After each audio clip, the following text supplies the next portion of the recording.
read out this statement. This meeting of the Overview and Scrutiny Committee is being live streamed on the Council's YouTube channel.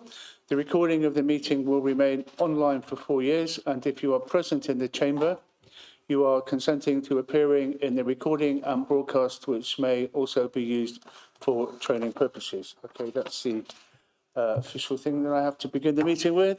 So, yeah, welcome everybody, and welcome to the people sat opposite me. So I think we know all of you. I'm not too sure on the boss of Yubico. Would you like to quickly introduce yourself, please? Certainly. Good evening, everybody. Thank you very much for having me. My name's Beth Boughton. I'm the Managing Director at Yubico.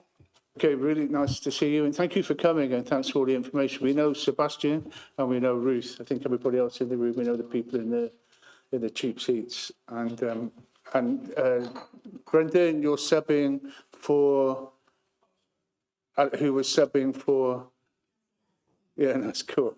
And you're subbing, cool. Is that it on subs, I think? Yep. So we've dealt with apologies for absence. For Councillor Highland. Say again? We've got Councillor Patel subbing for Councillor Highland. Oh, apologise. Yeah. Okay, cheers, Sarge. That's apologies for absence. Item 2 is declarations of interest. Anybody have any declarations of interest they need to declare that haven't been declared already? Take that as a no. Declaration of party whipping. To declare any issues to be covered on the agenda under party whipping. So the Conservative group hasn't done any take it that the other groups haven't either. Is that right? Just looking. Somebody like to say what happened in the Labour group, Terry, or the party whipping? There hasn't. Has there been any or no? No. Okay. And the Lib Dem group, anybody? No. Okay, that's right. Okay, fine. So minutes of the meeting. Can I sign those as a true record? Looking at my advisor here, I've got 2 sets to read to sign off. 2nd of September and the 7th of October, is that right? So these have all been circulated. Committee happy for me to sign them as a true record? Yep, don't see any dissent. Okay, that's good. Public question time. 2 people in the back, by the way. Would you like to tell us who you are as well? Do you mind? Can you just give us your names? If you prefer not to.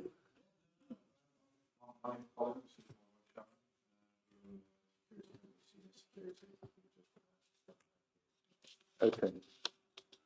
We're all a bit confused why you're here. So, talking to the leader, do you know why we've got security here tonight?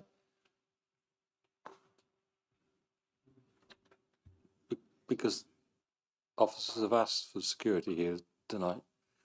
I don't think they're making a bit of a big deal out of it, Andrew. But they were asked to turn up this evening, and that's what they've done. Councillor Chambers. I'd just like to say I questioned it, Councillor Hilton, because as human beings and councillors, we're all concerned about our safety. It's a very unusual thing to have security here, so we were wondering whether there's a specific threat. So I don't think we're making a mountain out of a molehill at all. I think it's a genuine query just to ask, why is security here? Is there any additional threat? Has there been just a decision made? And if so, why that decision was made? Obviously, there's cost implications in that as well. So that was all that I was thinking.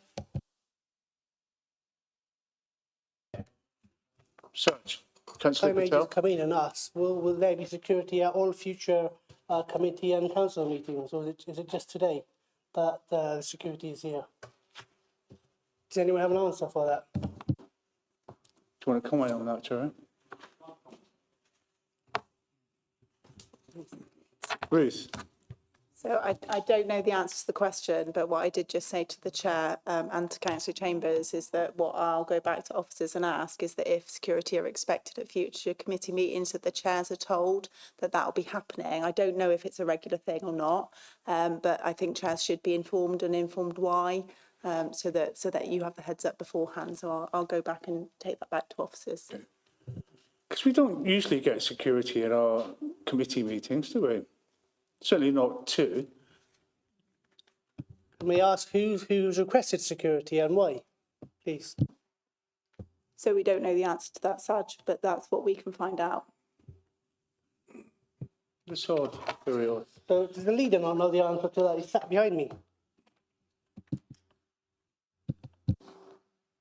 I say officers have requested them, and they'll provide. Which officer? I'm not going to say in a public forum. If you want to know the answer, we'll get the officers we will to do, provide yeah, you with an sure. answer. I think you're making a Yeah, big we'll deal find out. about We'll the try and pursue security. it. It's unusual. Yeah. Okay, Councillor Pullen.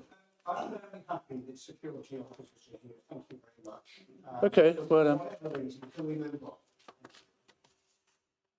Well, I think no disrespect to security members of staff who are here, no disrespect to you, but it's out of the ordinary, and I think we're right to wonder why you've been requested to come here, whether or not you've been alerted to something that we're unaware of. I think we're entitled to know that. Okay, so we'll pursue that. Okay, so that takes us on to public question time. No public present and no questions, obviously. Item 6, petitions and deputations. None received. And Lauren, can you just briefly outline the update on the action points, do you mind? Yeah, thanks, Chair. I'll jump in here. So just to make members aware, and I'm sorry if you didn't pick it up, but I did send an email around earlier today just to flag up an answer that we've now had on the action point item. So on agenda item 7, you've got 3 action points from Monday, the 2nd of September meeting. Question 1, that was to follow, and you've now had that. So you've had it by email. If you've got any questions, please do let me know, but hopefully that ties up that action.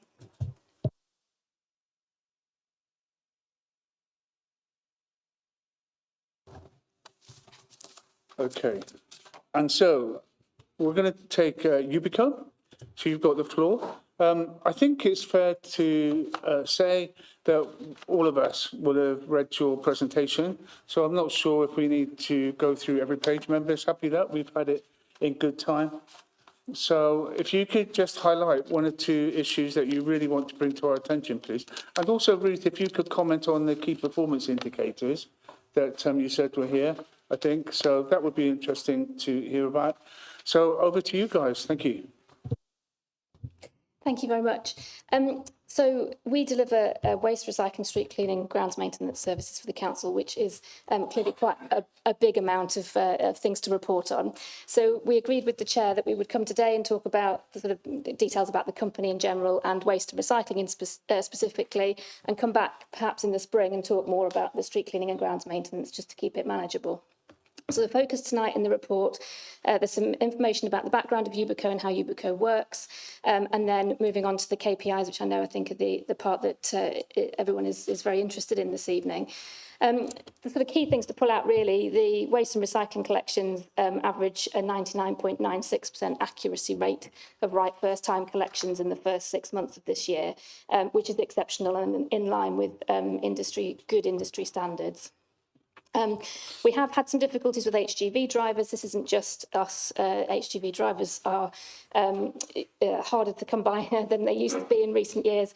We do a lot of work in-house to make sure that we offer training to our internal staff who'd like to become drivers, and also around our recruitment campaigns. And I'm pleased to say that although we've struggled sort of during this period, we are seeing an improvement now in the number of HGV drivers that we've been able to recruit. We did have 1 complaint that was outside of the response time, unfortunately, but you'll see from the graph that that's quite exceptional. Normally, all complaints are responded to appropriately. We just had 1 in September that slipped. And another something you might have noticed is about our bin deliveries. In the first 5 months that we've reported on, we carried out 100% right first time on time bin deliveries, but in September we had a lot of absence on the frontline crews, and we prioritised the collection of the waste and the recycling. So we do pull from the other teams to support that, and that had a bit of an impact on the bin deliveries. So that's the reason why we saw a drop on that in September. I think those are the key things I wanted to pull out. There's a couple of things perhaps to just explain on the health and safety side. Safety concerns, the higher the number, the better, which sometimes is confusing. These are things that people report, some near misses, if you like, or near accidents where something could have happened but didn't. And it enables us to know a lot of intel about what's happening on the services, and we can make provisions perhaps to prevent them turning into incidents. So high numbers of safety concerns often look alarming. They're not, they're positive. We're very pleased when they're high numbers. And a RIDDOR is a reportable injury to the health and safety executive. So there is a description there, but just 2 questions on the health and safety slides we often get asked as we slip into a bit of waste terminology. So thought I'd explain those before we move on. Really, really concise and helpful. Thank you. Going to open it up to members first of all. Angela. I've got one question, and I have to say I have not scrutinised the figures to look for, see if there is an answer to this, but it's about the emptying of either sort of dog waste bins, dedicated dog waste bins, or mixed waste bins which have become full of dog waste bags. Have you been able to increase the number of bins? I think we know that dog ownership has increased during lockdown and possibly since lockdown. I'm certainly seeing problems in my area, which is Kingsholm and Wootton, and also on the edge of Elmbridge as well. I wonder if there's been an increase in the number of bins, or whether you could manage to increase the bins or the frequency of emptying, whichever is easiest for you, cheapest for you. Thank you. Thank you. As I said earlier, this report doesn't have a focus on the streets and the grounds, so it hasn't got the data in it. But we have been working on a project with the council to sort of make sure that the streets and grounds bin emptying services are as efficient as it can be, as well as the curbside services. And in doing so, we've been mapping the location of all of the bins so that we can put it into our online system, and then we can route accordingly and make best use of the resources that we've got, empty the bins that are actually full, go to the ones that we know are less full, less often. So we'll bring back an update on that when we come in the spring, if we're invited to come again to talk about that. But yes, that work's underway, because we recognise that there was, when we took the service over, there was work to be done in that area to make it more streamlined and to make the service delivered better with the current resources that we've got. Thank you. And from that, you say you're mapping the bins. Would it be possible for councillors to have a schedule of emptying?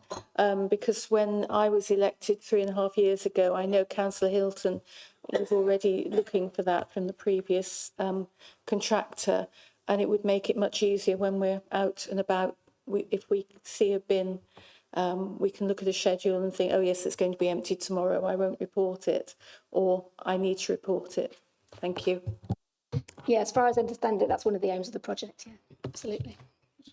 Before I take Councillor Cullen, can I just follow up on that question? And can I ask you, where in the papers, the presentation, are the KPIs on the emptying of dog bins? I can't find it. No, so we agreed that we would split the presentation or the discussion into waste and recycling based services today, and then streets and grounds in the spring, and that we would bring that data then. Okay, so we're looking at waste and recycling services. We're not looking at dog waste and the emptying of dog bins, because you will appreciate that the service that we get from Ubico on that is pretty unsatisfactory. And I put questions to the cabinet member at the last 2 successive council meetings about bins in my area of Abbeydale and Abbeymead, which aren't emptied, and they end up overflowing onto pavements. People then report it to me, and I have to report it to you. And then it suggested sometimes, Andrew, you sent too many emails this week. And that's why a lot of us have to do more work and send off more emails, because Ubico aren't doing what they're paid to do. Why is there such a problem with waste bins, not just in Abbeydale and Abbeydale, but right across the Abbeymead and Abbeydale rather, but right across the city?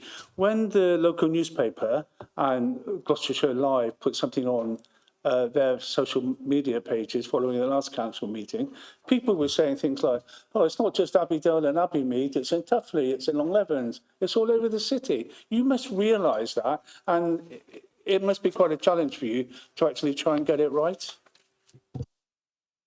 We work with the council, with the specification that the council set out to empty the bins with the resources that we all agree are in place to do that. Part of this project to look at where the bins are and make sure that we're emptying them efficiently and on time includes making sure that we've reviewed what is getting full sooner than other bins and how we can best go about making sure that the resources we've got are deployed to empty those as swiftly as possible. But at the moment, we're working with the council on the agreed service level agreement, and we're looking to put in improvements where we can with the current resources that we've got as part of that project. I'll let Terry come in a minute, but are you saying that you don't know where the bins are? You don't know where they all are? That seems to be what you're saying. So the staff know where all of the bins are, and one of the challenges that isn't specific to Gloucester or to Ubico generally is that often if you inherit a service, you don't have a written list necessarily of where all the bins are. If you do, it's a bit out of date. So we've been doing work to make sure that we correct that situation so that we have got that full list, which will be part of the project that we're doing. And as the other councillor asked earlier on, so that we can provide you with a schedule of what will be emptied when. So Question for me. Sebastian, Councillor Field, who sat next to you, told me in his reply to one of my questions at the last council meeting, or the one before that, was, don't worry, we're digitalising all of the bins. So what percentage are digitalised in the city, and what difference is that going to make? What improvements will we see as a result? Sorry, before you answer, these are the sort of issues that we as local councillors, whether we're Liberals, Labour, Independent or whatever, these are the sort of issues that we get asked about when we're in my case, in Morrison's, or out walking the dog or something. These are the bread and butter issues that people nab us for. It's not that we just meet in this committee with you as many people in as grumpy as we can do. It's because these are the issues that people hit us with. yeah, absolutely. And we recognise that, and we know that from when we first took over the service. It's been a conversation that we've had, and that's why we are digitalising, which is a hard word to say. So every bin will be mapped into that digital system. So yes, we will know where every bin is. So,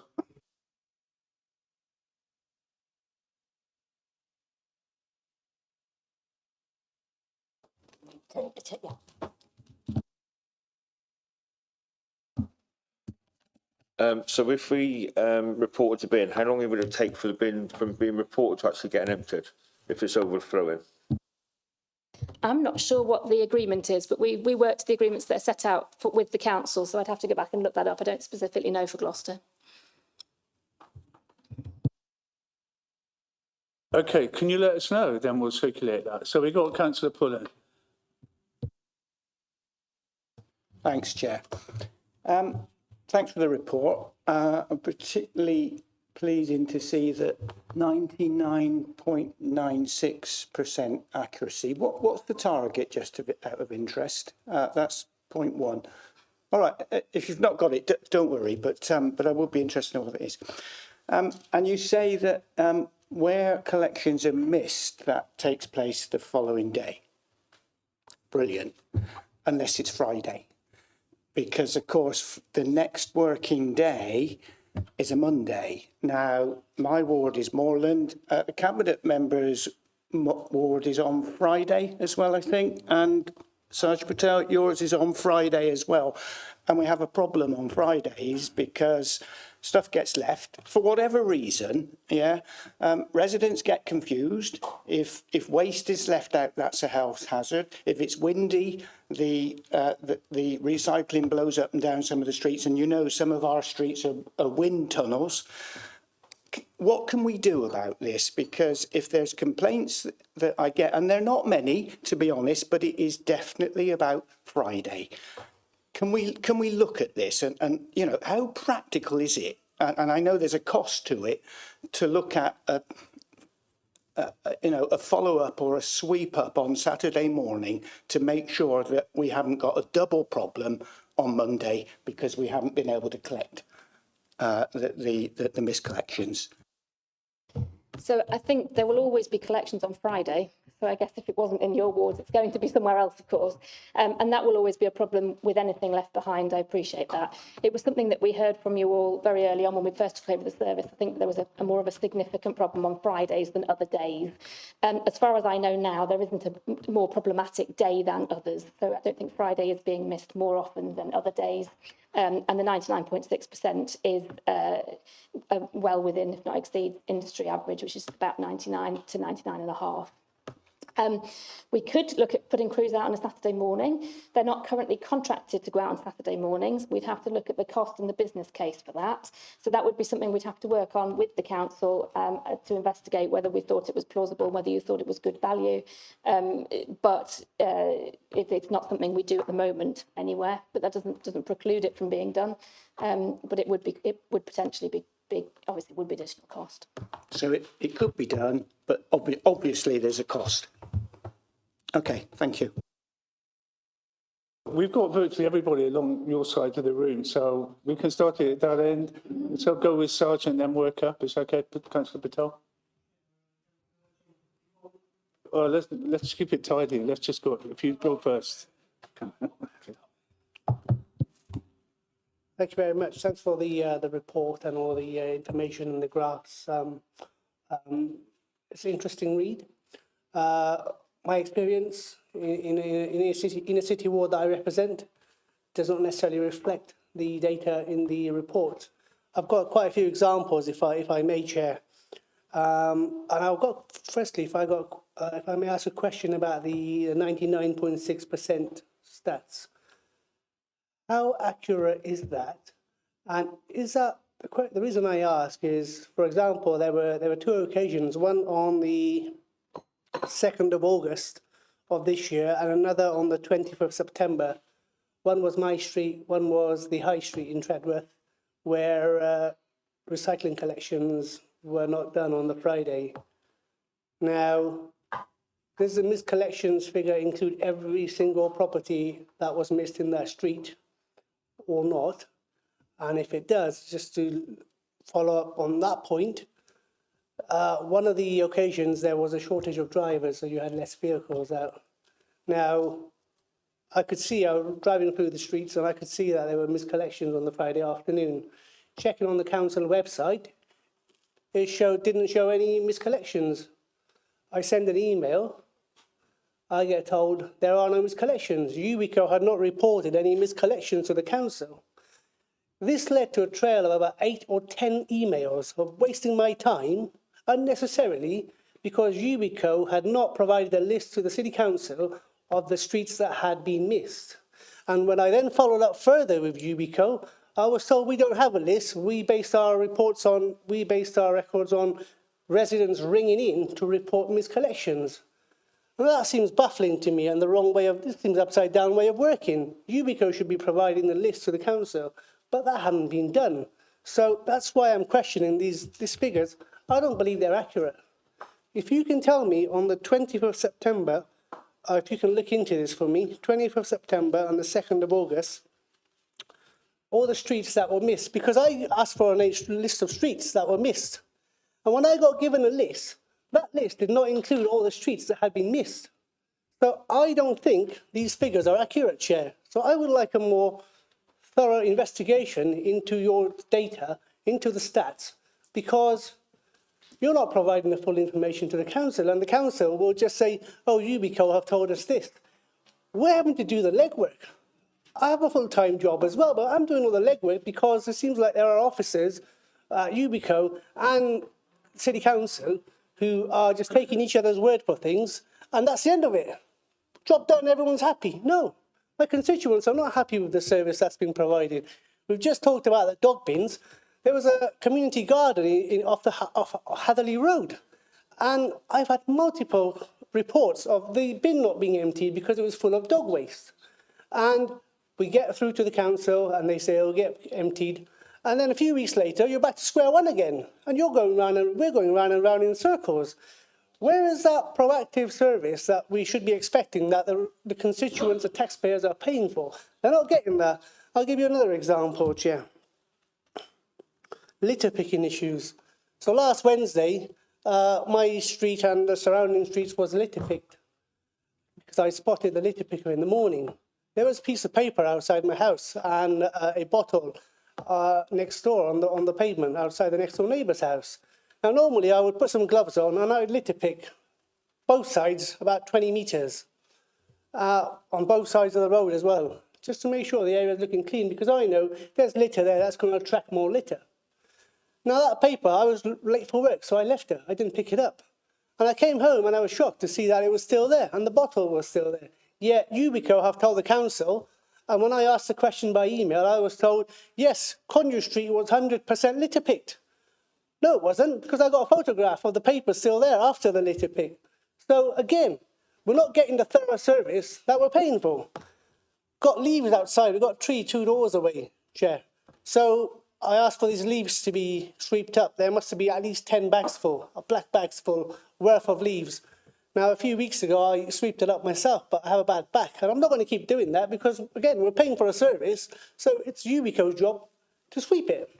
But today, the 2 crew members attended, and they did a good job. They did a good job. They cleared up 7 of their big sacks full of leaves. Yeah, across the road from me is another tree on Handman Road, and there was leaves on the pavement there and the road. They didn't bother doing that. It's not a proactive service. They're waiting for me to report it before they'll come back out and do it. Can you answer why they didn't do that at the same time whilst they were here? Another example, every year, without fail, whether it was Amy, Ubico, whoever it was, weeding. Having to request weeding to be cleared. Don't stray on to weeding, because we're not doing that until the spring. So we've got 2 bites at this, Sarge. Yeah, I'll just put one more We've got example. this afternoon and then the one next February. Sure, if I may, just one more. Okay. There's the 3 alleyways which have been gated off in my ward, and off Morton Street. Back in July, residents contacted me saying the weeds were overgrowing, it needs a clean, can we get it cleaned? I requested it through. I heard nothing more, so I assumed it had been done. Yet 2 weeks ago, I had an email from a resident to say, when are they coming to clear our alleyway? The officer says to me, it will get done. The city council officer said it would get done. Yet 3 months later, it hadn't been done. Now, I then get an email when I'm having to, again, send not dozens, but literally several emails to get to the bottom of this. And I get told in an email that, unfortunately, the land is not maintained by Ubico, so they don't clean it. Yet, last July, they cleaned it. I know it's a public alleyway, so it should be getting cleaned. So, again, it felt like they didn't want to know, and they were just fobbing me off. And I know it's planned now to get done, but it hadn't been done. And I just get frustrated that I find, I don't know about other members, literally having to beg and beg for things to be done. There's no proactive service, there's no planning, it's just a reactive service. And if we don't ask for it, we don't get it. That's literally the service that we sometimes feel like we're getting. Thank you very much, Chair. Those were all the points I wanted to make. Thank you. So who's going to attempt to answer those points? So I think on the first matter, I'll have to take that away and look into it and talk to officers about, make sure that the recording between what they're recording and what we're recording is correct. I believe it is. I've found trust in the system that we have, especially now that it's all electronic. So it all comes through the digital system. So in terms of your question about how all misses should be captured on the system, so there's no reason that we wouldn't capture a genuine miss, unless I suppose if it hadn't been presented, but that's not the case you were talking about missing whole streets. So that should indeed have been captured on the system and recorded as a missed street, and then we would have come back on the next collection day. And I'll have to take away the information about the alleyways. Indeed, as you say, some areas are for us to clean and some aren't for us to clean, and it depends on ownership and what's in the arrangement that we've got with you and all of those sorts of things. So I can't answer that question off the top of my head, but I can certainly make sure that officers are looking into it from both Ubico and the council as to making sure that when a request is made, we're told if it is something that we need to be doing. And make sure that it's on our routine inspections list, because it's possible it has been missed, but I can't answer that question off the top of my head. But I can take it away. So can I just ask Ruth a question? So how many inspectors do we as a City Council employ to check on Ubico's performance? So we don't employ inspectors to check on Yubico. Yubico employ a number of supervisors and managers within their own service. And then so we have a team that manage the contract. So they work very closely with the management team at Yubico to ask them to go and inspect certain things, to get them to do kind of spot checks. And then most of you know Dawn in the waste and recycling team. She will go and do audits with her team as well to double check the work of the inspectors. So that's how it works. So we work together very closely as two management teams. Okay, I hear that, but that's almost doing the work of inspectors. We don't call them inspectors, but we do have people ensuring that we are getting what we're paying for, because the money that Yubico gets is quite a huge sum. So if we wanted to look at those records for our areas, our neighbourhoods, how could we go about that? Talk to you and say, I'd like to see the cleansing records, the dog bin records for Abbeydale and Abbeymead. We talk to you and you could say, here they are, Andrew, and you can see whether or not Yubico are performing well in your area. So, is that fair? So at the moment, because obviously the service is citywide, it isn't broken down into ward by ward, but it might be that we can have a conversation about doing ward profiles of the service going forward now that the information is close to all being digitised. I think it's definitely something that we can look at. So I'm more than happy to take that away and discuss that in one of our monitoring meetings with Beth's team and my team. I think that sounds like something we could quite easily look at doing for members if they're interested. That's something that all of us would like to see in our wards. So, Sarge, you've had a fair crack at it. Going to have to move up, and then we'll come back to you. Okay, so who was next? Next to you? And yeah, go for it. Thank you, Chair. I just wanted to ask about your driver recruitment. In what ways have you changed the advertising and recruitment of drivers, and how many driver vacancies do we now have? That's a good question. I don't know how many we've currently got, actually. So we changed some years ago the way we were advertising them, the actual design of the advert. That went down very well and seemed to make them more attractive to people sort of looking at what they were coming into the job for. And in that, we did things like we included more details about the terms and conditions around the job and all sorts of bits and pieces about making sure that staff are aware or potential staff are aware before they start of what all of the terms and conditions look like and what the package looks like, as opposed to just sort of the headline figure. That helped. We also have done a lot of work with going to different recruitment fairs, with working with the councils as well to make sure that our adverts are promoted through their LinkedIn pages or Facebook pages and things like that. So it's really about reach. So it's about reach, both in terms of where we are going to, and we found the recruitment fairs to be very, very good, and also how we're getting it out, so using our partner councils as well to help us promote that, as well as our online, our own online presence that we've got on our own social media. Another thing we've done with our Facebook page is we've started to do profiles of our staff via video. So if you're applying for a job, we've done one recently with our fleet technicians. We've done a profile video of our fleet technicians talking about working for Yubico, so that the person who prospective might want to come and work for Yubico gets a bit of a feel about it from somebody who already works there. And we've done that with grounds maintenance as well. So a number of things. Okay, do you want to come back? Okay, that's cool. Angela? Thank you, Chair. Just following up the Friday problem, and obviously Ruth Saunders has mentioned now about doing a ward-by-ward profile. Is it possible to analyse which wards have more problems and maybe put the problematic wards at the beginning of the week? Because I'm Kingsholm and Wootton, so we have got terrace streets, we've got large numbers of flats, we've got houses in multiple occupation, we've got properties where there's very little space to store bins, and maybe a not such a diligent population in terms of picking up litter if they see it's been blown around after a collection. So if the more difficult wards could be at the beginning of the week, that gives time to pick up afterwards. Thank you.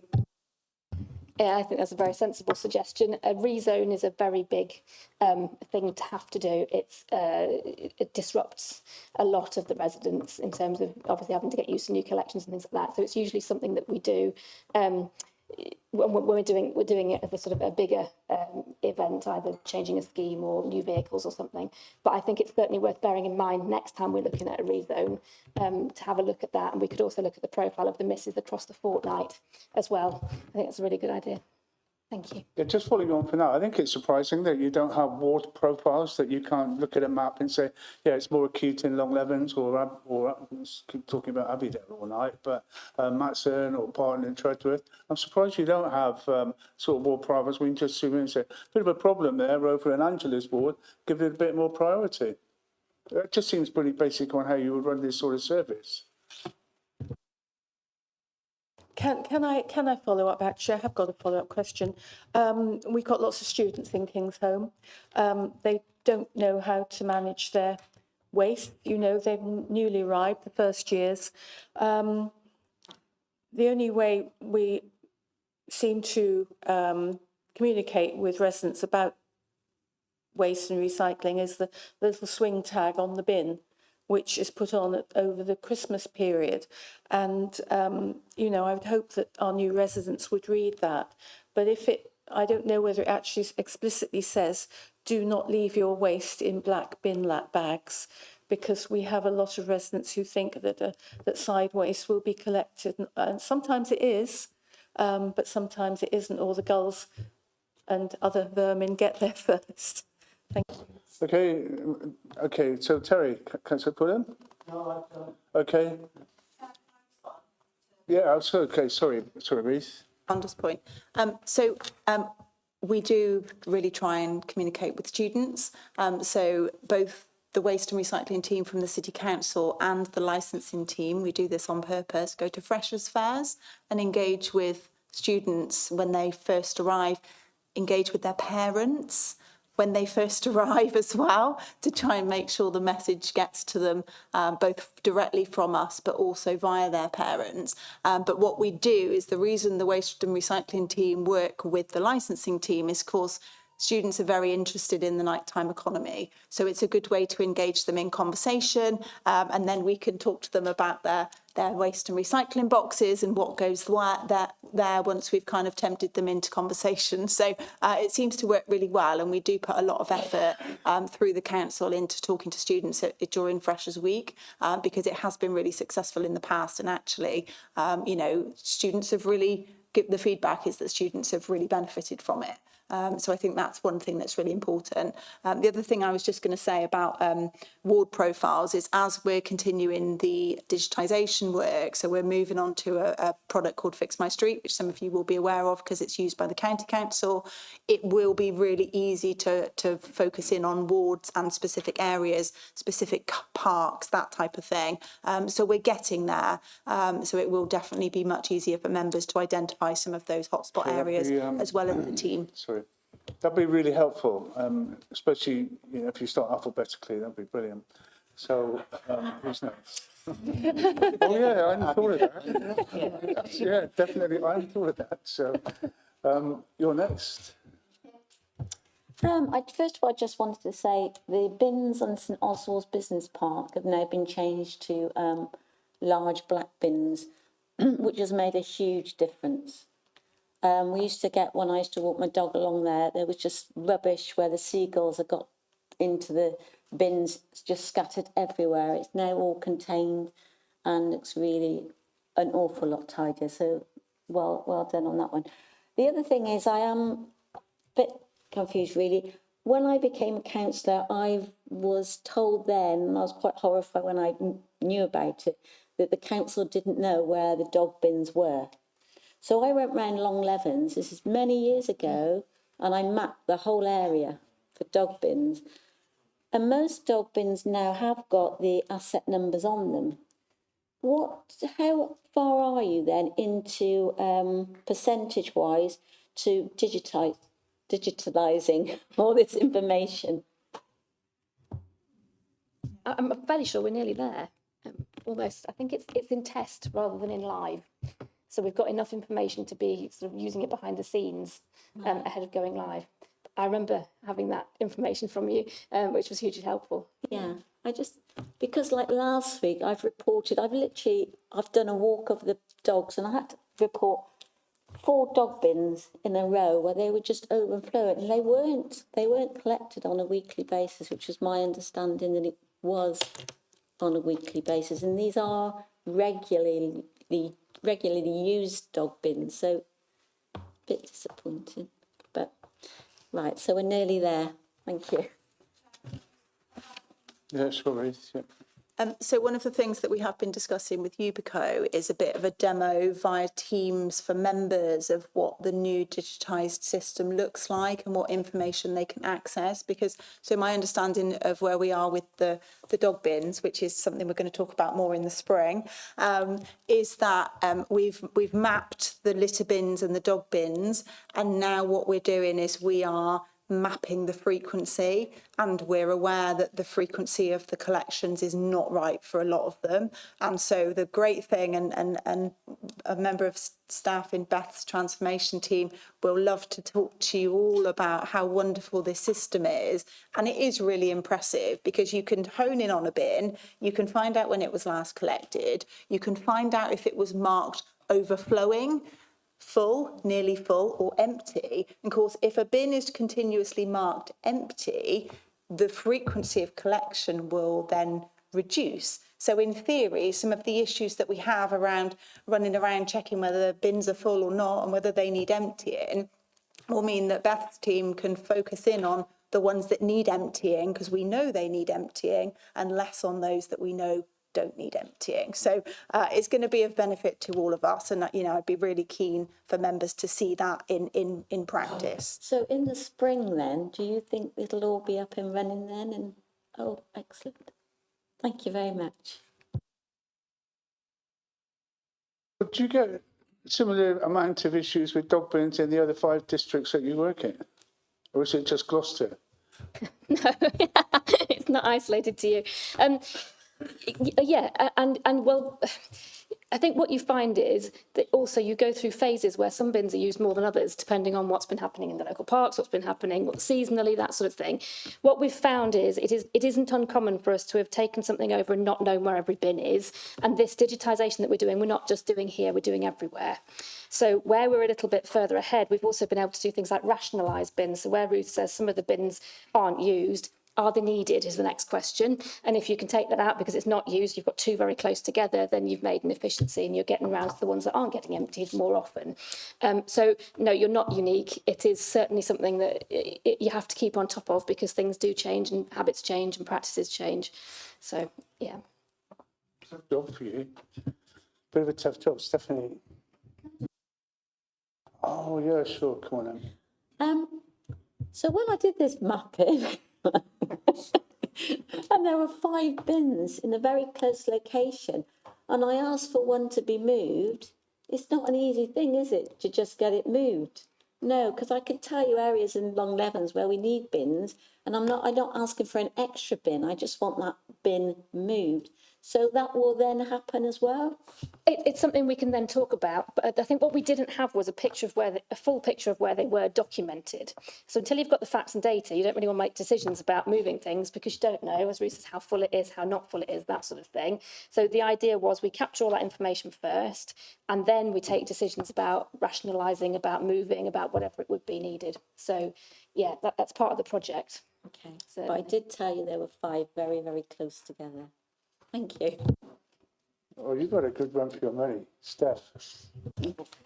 Thank you, Chair. Well, one of the questions I was going to ask is if there was any move with the digitalising an app, but you say we're moving to the Fix My Street. So will that work in the same way? Say I reported a pothole, it'll show that somebody's reported that pothole. And so if I was going to report an overflowing bin, I could click on there, report an overflowing bin, and somebody else could see, oh, that was reported an hour ago.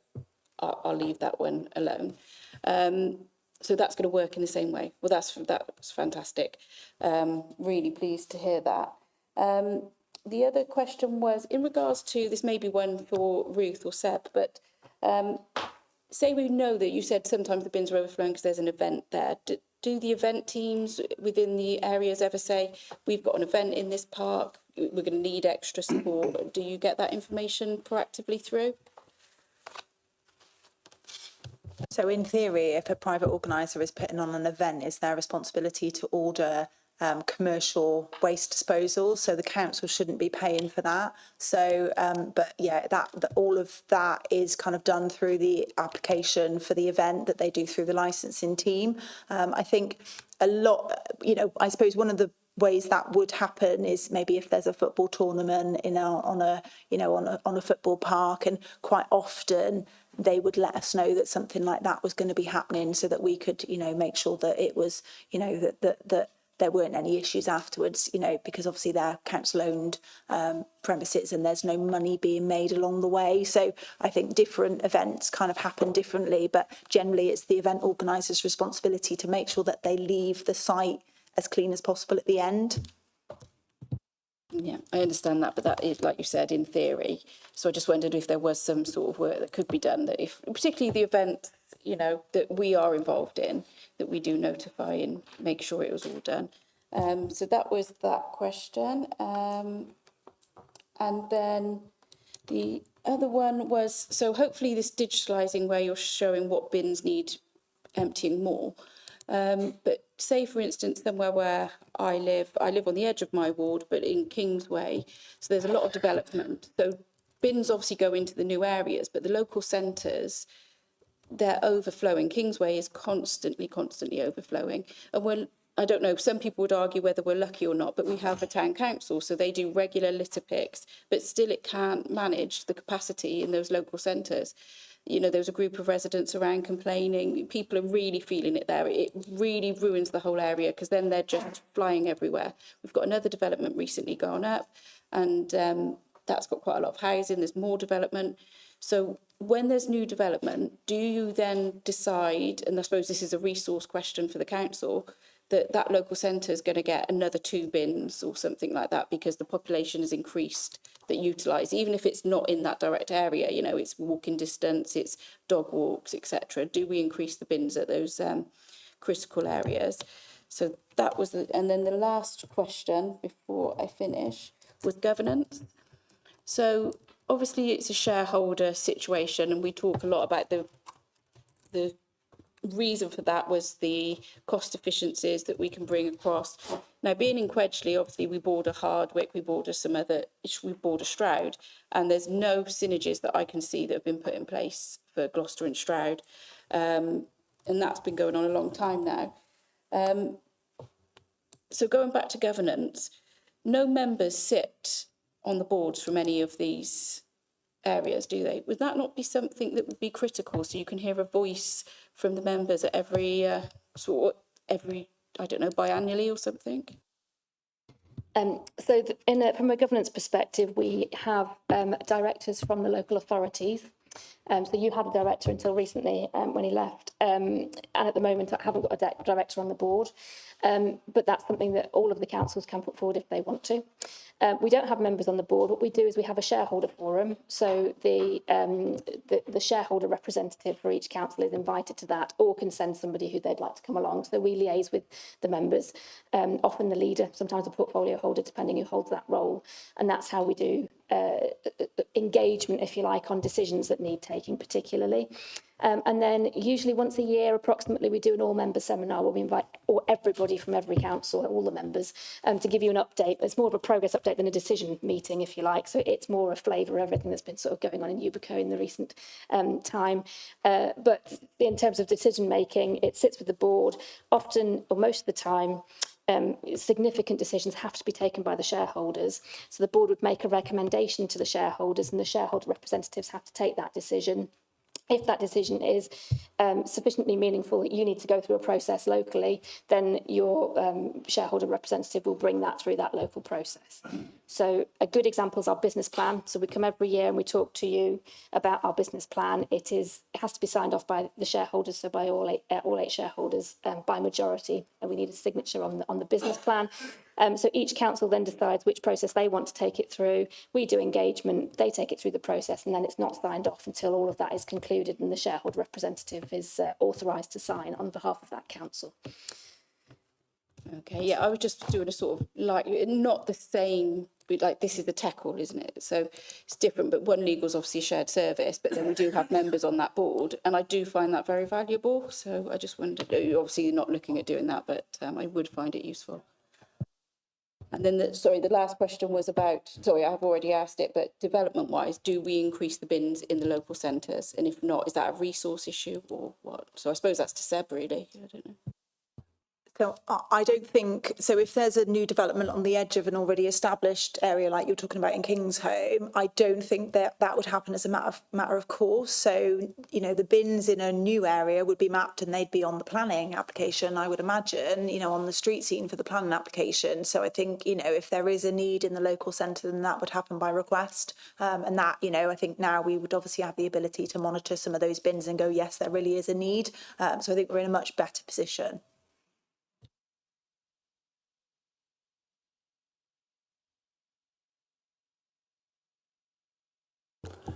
I've had no problems regarding bins in my ward, you might be pleased to know, yet.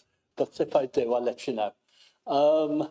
In regard to the meetings you have generally, you're talking about the meetings you hold with the authorities. Is there anything out of those meetings or anything that we do as a council that you have any concerns about, anything that this council could assist you with? Thank you. A lovely question. Is there anything that we're doing brilliantly that we can persuade you to do even more brilliantly? Don't be so negative. Thank you. Well, I have to say the relationship, the partnership approach is really strong. The office is really supportive, and I think very responsive as well. So whenever we ask for help, whenever we need to make a decision, that happens very quickly. So I wouldn't say particularly that anything jumps out as particularly needing changing. I think it works very well. I speak from one side of the camp, but we don't have friction, and we don't have any decisions stalled. And I think the team are excellent. They really know their service. And that helps us hugely because they know what they can and can't ask of us. And that really helps us in terms of what we deliver. Thank you. Question. And just on that issue of governance, how often and at which level do you meet councillors? Do you have a sort of consultative board where you have a councillor from each of the districts and you share information with them?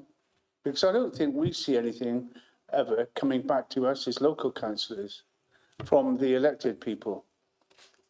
So the shareholder forum happens about 3 times a year, maybe 4, depending on diaries, largely.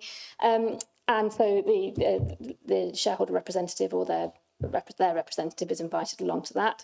We have a quarterly performance board that meets, which again the portfolio holder is invited to. That's those senior officers. So it'll be one of our directors, one of your directors or their representative, somebody from the finance team, and then we scrutinise all the sorts of data that you're looking at here at those panels. So health and safety performance, finance performance, anything strategic that's coming up, anything operational that needs addressing. That all gets covered off at those quarterly meetings.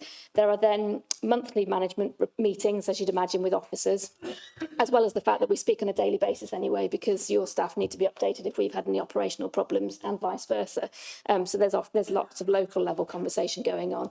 In terms of members, it tends to be a one-to-one catch-up periodically, and then, as I say, more formally, the shareholder forums that we hold. Who would go from this council?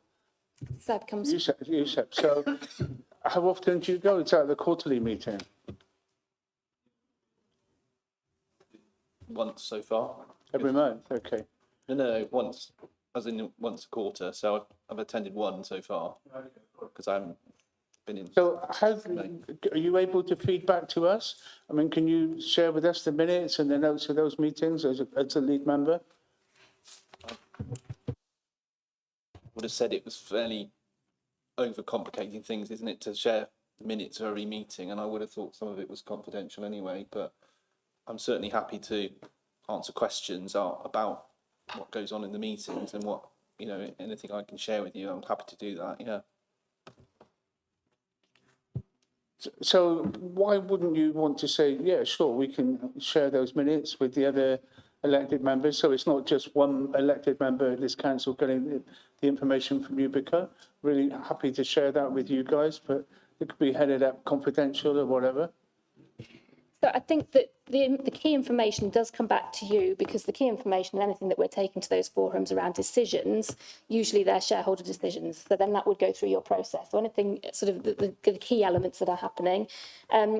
Anything, we wouldn't be able to share anything that's about all of the councils more widely, because we'd be sharing each of your information across, and we're very careful about what we share across councils. So if there was something that was about all of the councils and had information about that, we wouldn't be able to, we wouldn't then go and share it individually with each council as a matter of principle. And there may sometimes be some commercially sensitive information that we have, simply because we're running a business. It's a little bit different to the council. We're a limited company. So sometimes we do have items that are confidential, or are confidential up to the point where we'll be asking Seb to come back and get a decision taken. So I think through the flow of it, you will hear, you do know about the key things that are happening. We do a shareholder newsletter every 3 months or so as well. That has lots of key information in it. So we do communicate regularly about all of the things that are going on at Ubico as well, and any key decisions that need to be taken would be coming back through the council anyway. Okay, but we'll go on to this side of the room. But for a company which is owned by the local authorities, it seems a pretty secretive company. So we don't intend to be secretive. Our board minutes are published on the website where we can publish. We just have to be careful that we are a limited company, that there is intellectual property within the company that you own as much as we do, and it's important that we protect all of that investment that we've all made in developing the company as well. So I don't think we're secretive unnecessarily. It certainly isn't intended to be secretive. We are sensitive about commercial information. Rightly so. Okay, I'm not going to get anywhere, so we'll move to this side of the room. So Trees, the other lead member, there are three of us. That's why we're set up here. It's okay. Right, okay. I've got a couple of questions, well, a question and a thought, really. The first question is, looking at your health and safety information, I can see that there is a direct correlation between reduction of safety concerns and an increase of personal accidents. Now, yeah, as you know, as well as the rest of us, maintaining effective and sustainable workforce is about well-being, and part of that is health and safety. Going forward, how, yeah, I know that some of this, it says in the blurb that it was because there was high staff absence and things like that. How can you ensure that things like high staff absence don't actually impact on other members of the workforce and their health and safety? It's a really good question. It's something that is at the top of our list all the time, health and safety. It's an incredibly dangerous industry to work in, the waste industry generally. I think the answer to that is training and staff awareness.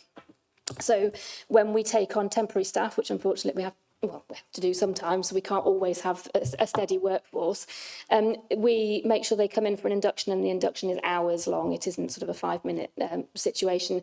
They're inducted and trained by people who are trained to deliver that, who are experts in delivering whatever it is, bin lift training or manual handling training. And really it's about making sure that every crew goes out equipped with, every team goes out equipped with the knowledge that they need to do that job properly, because that makes them safe, makes their colleagues safe, and it helps the public be safe as well, because we are operating in the public environment. So we have a very strong focus on health and safety. In terms of health and well-being, we have a number of other ways that we support our staff. So we have an employee welfare service, we have health MOTs, we're giving out flu jabs this week. Lots of other things that we do around health and well-being as well. But yeah, health and safety, you're absolutely spot on. We are very cognizant of the risk of introducing temporary staff who aren't used to the environment that they're working in to both them and the people around them, and so we mitigate that as best we can with training. Okay, thank you. My other thing is a thought rather than a question about student housing, that type of thing. Yeah, we've got quite a lot in my ward too. And the thing is, it's great getting out to Freshers' Fair, and I applaud you for doing that. But an awful lot of students don't attend Freshers' Fair. Yeah, they are too cool for Freshers' Fair. May I suggest that lots of students find their student accommodation through letting agents and things like that. That letting agents that deal with student accommodation are given, probably round about August, something that they can put in each house explaining how to find out a bit about your bin day and how we recycle in Gloucester. Yeah, what is acceptable and what isn't. That way, yes, the landlord can put it on the notice board alongside the health and safety stuff. They know. Yeah, there's no mistakes. There's no second guessing. So it might just help get that message out there. I respond to that, Chair. So the waste education actually sits with the City Council officers as opposed to UBICO.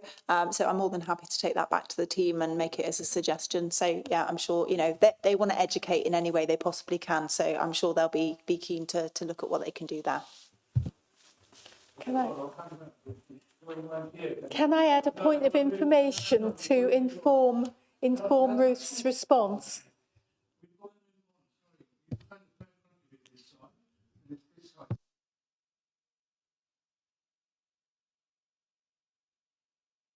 Yeah, so I was just wondering, I think, I can't spot the actual figure, but I think it's somewhere in the report that you're aiming to get 50% of your fleet converted to use HVO, which is the hydrotreated vegetable oil. Is it 50% you're aiming to achieve? Or I'm not sure if I can see the actual percentage, but if it's not in there, what percentage are you hoping to convert to take the HVO? So I haven't got the percentage at the moment. We can find out. It depends. You have to make sure that the vehicles that you're putting it in, by putting it in, you aren't invalidating manufacturers' warranties and things like that. So there will be a limited number or a specific number of vehicles that we can put it in. But generally, we found our heavy goods vehicle fleet can take the HVO. So it will be the majority of the heavy goods vehicles. Are you fairly confident that the ones that are converted will be able to get their CO2 emissions down by 90%? Yeah, so it reduces the emissions by up to 90%, yes, at the tailpipe. So, yeah, we see significant, yeah, absolutely. We'll bring you a future report to show you the difference in the CO2 emissions. That will go routinely on the reporting suite. Okay, thank you. Thank you, Chair. Two safety questions, if I may. Firstly, the in-cab technology that's used. The Highway Code clearly states that it's illegal to hold and use a phone, sat-nav, tablet, or any device that can send or receive data while driving. So how do we ensure that the drivers are not using the in-cab technology? So we instruct them that they can't use it if they're driving, and because they go out in teams, the teams can do it if they're moving. They're in a cradle, they're not handheld, so you can take them out, but they're in a cradle. But that's part of the training, is exactly that. You need to abide by all of the rules of the road, as well as making best use of the technology. But we're fortunate that we have a team, so we're not reliant on the driver having to pull over every few seconds to update the situation. The teams can do it. Okay, I'm pleased to hear that, but I'm not convinced that always works in practice, as I have witnessed a driver with a device in his hand. I have no idea what that device was, but it certainly looked like an electronic device to me. My second question is on the behaviour of other road users. I've seen some horrific videos of impatient drivers. Do we have any such issues in Gloucester? I couldn't tell you specifically about Gloucester. We do get issues like that, inevitably. We've done a few campaigns through the press and had some exposure there about asking people to be careful around our crews, not to drive on pavements. And it's not just our crews. You'll have seen the videos as well, but you'll see a video and it'll be somebody with a pushchair or somebody on a bike. So it's not just our crews that are endangered necessarily by that sort of driving. So yeah, we have done campaigns in the past. Other waste companies have done campaigns in the past, big campaigns on it. I haven't heard recently of any significant issues, but it might be that I'm not aware specifically, and I don't know the statistics for Gloucester compared to the others. I'd suggest if you're not hearing anything, we're probably okay, but perhaps we're blissfully unaware. And the danger is that the teams accept it as a normal practice, because it happens often. So we do a lot of campaigning with internally to make sure that these things are reported, and that the police are very, very good if we report it to the police. If we've got a registration number, they're excellent at following it up. But it's as much about don't accept this isn't acceptable practice for other people. Make sure you're telling us as much as anything else.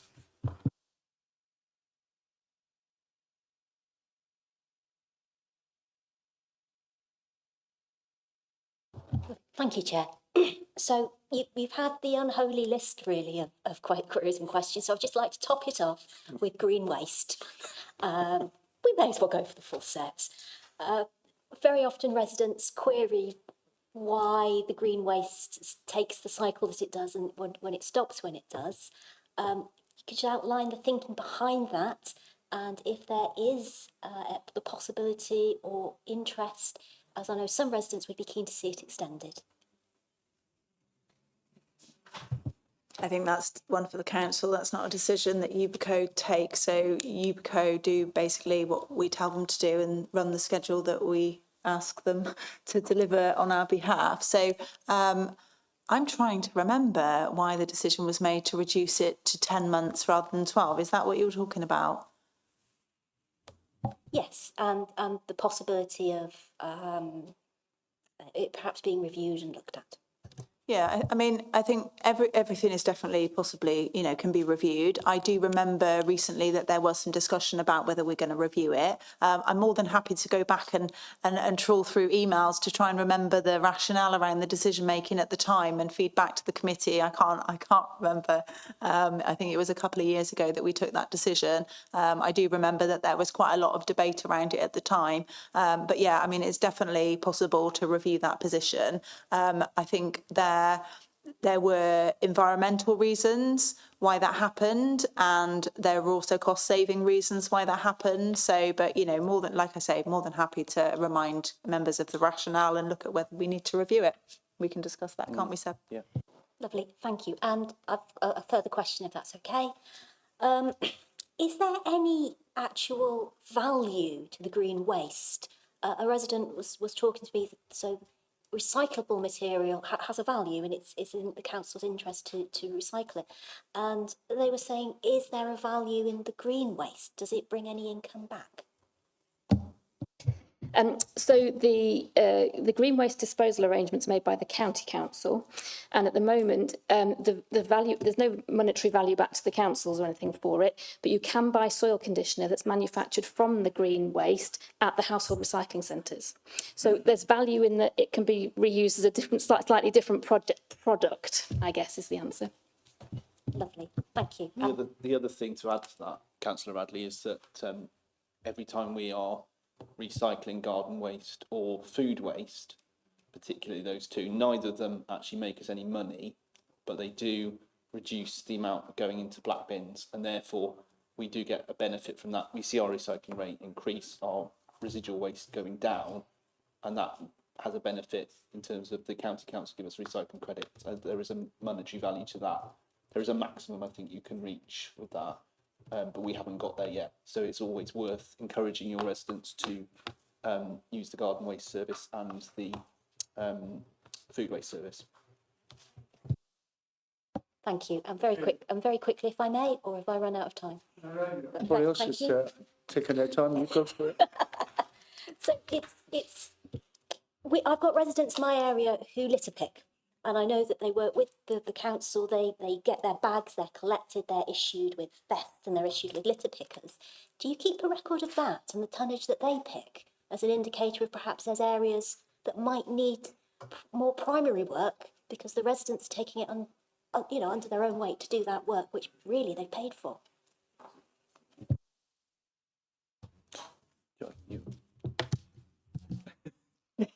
I think that's one we can take up with Dawn when she's back from leave. But I know that the volunteers in the city who litter pick, we're very grateful for what they do. There are a number of them, it's a surprisingly large number.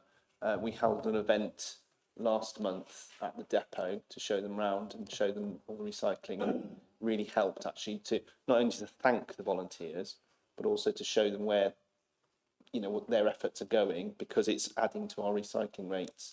And I think when people can see the direct link between what they're doing on the doorstep with recycling, curbside recycling, and where it goes and the value it gets for the council in terms of income from recycling credit, from recycling at other firms, then I think they really latch onto it, and they're all really keen on recycling and not throwing away. Thank you very much. So Brendan, you've got the, you're last on call for any questions to you, Bico. Side, we've got to move on. I'm sorry, really sorry.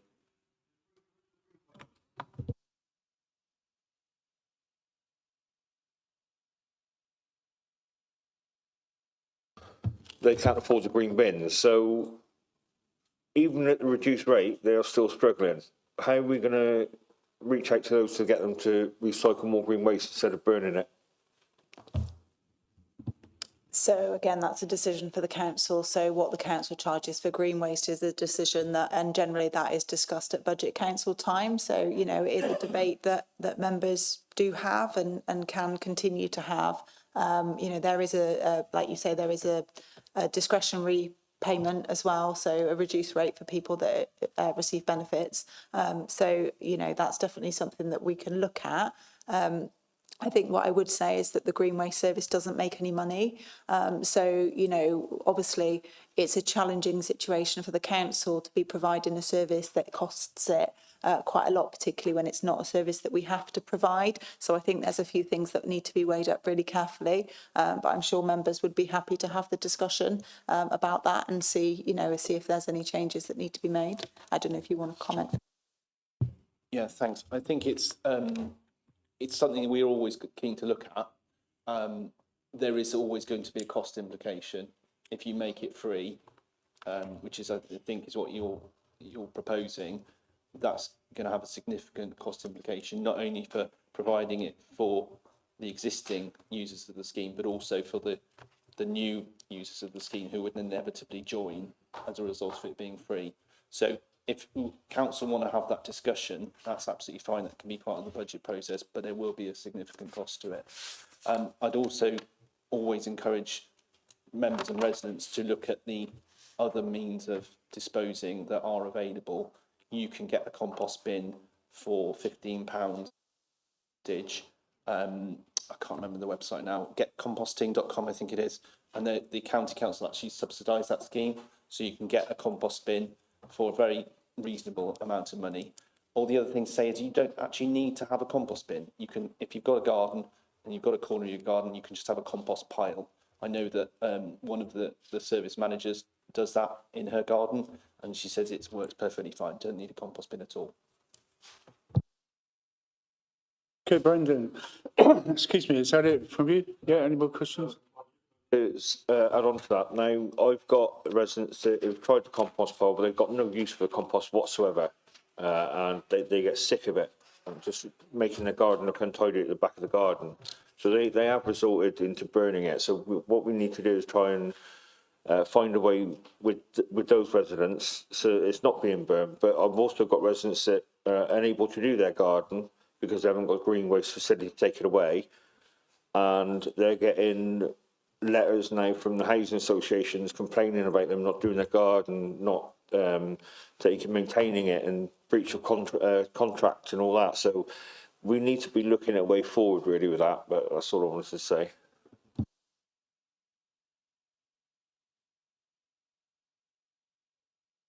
No, we're going to wrap this up now. No, we are going to wrap this up now. I'm so sorry. It's 7:45, and I'm not doing a very good job as chair. So we are going to wrap it up.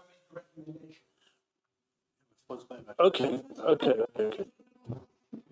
I just want to put on record the point that I made and to make a recommendation that we explore the practicalities and the costs of a Saturday morning collection when to pick.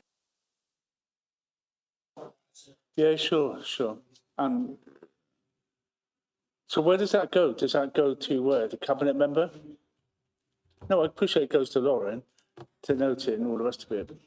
But presumably that's a decision that we take at budget time?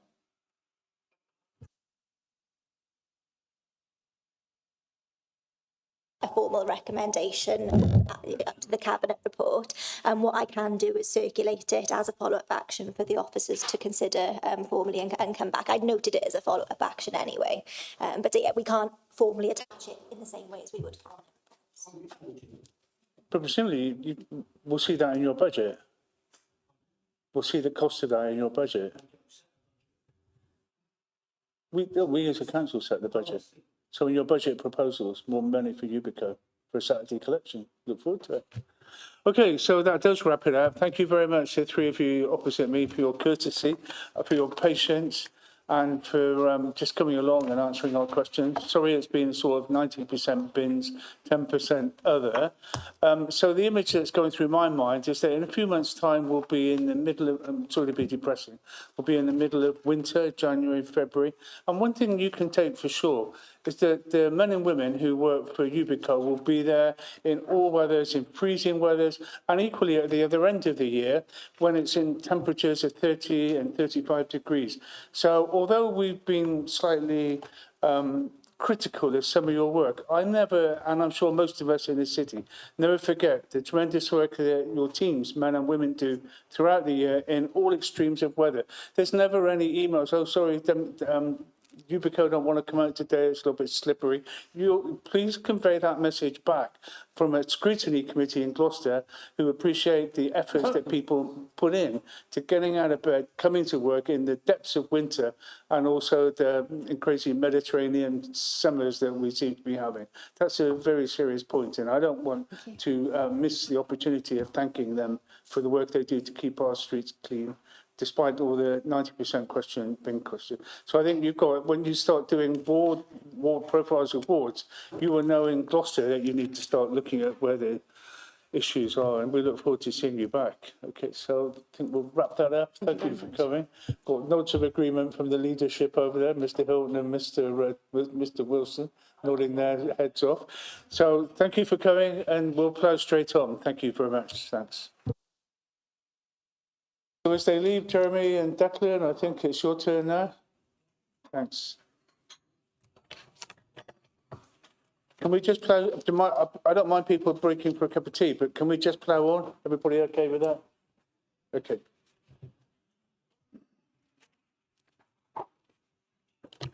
Okay. Wow.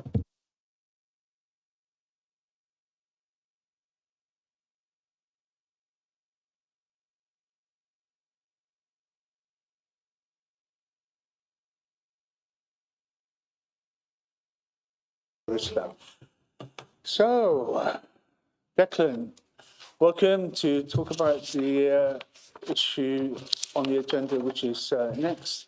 You'll be aware, and Jeremy will be aware, that I did request that the Cabinet Member Housing turn up, and also Neil Coes, because they were involved in the previous decision, which you now seem to be over. Is Ruth okay? No, okay. Seem to be overturning. So it was rather disappointing that the Cabinet Member decided that he wasn't coming. And I know we have you here now, and Jeremy, so let's see how far you can proceed with this in his absence, if that makes sense. Take it to Declan that everybody's read the report. I'll get out. I'm going to say there'll be no digitalisation here. That sounded better in my head. Right. Okay, just very briefly. The paper we're scrutinising this evening, it deals with the decision to dispose of the two family homes which were purchased by the previous Conservative administration with the intention of converting them into HMOs or houses of multiple occupation. And this is part of tackling the rising number of homelessness that we saw in the city from last year onwards. Although it's a direct consequence of a change in policy regarding HMOs by the new Lib Dem administration, the paper is not about the policy itself. This is covered by the options paper, which you may have seen. It's called The Prevalence of Houses in Multiple Occupation.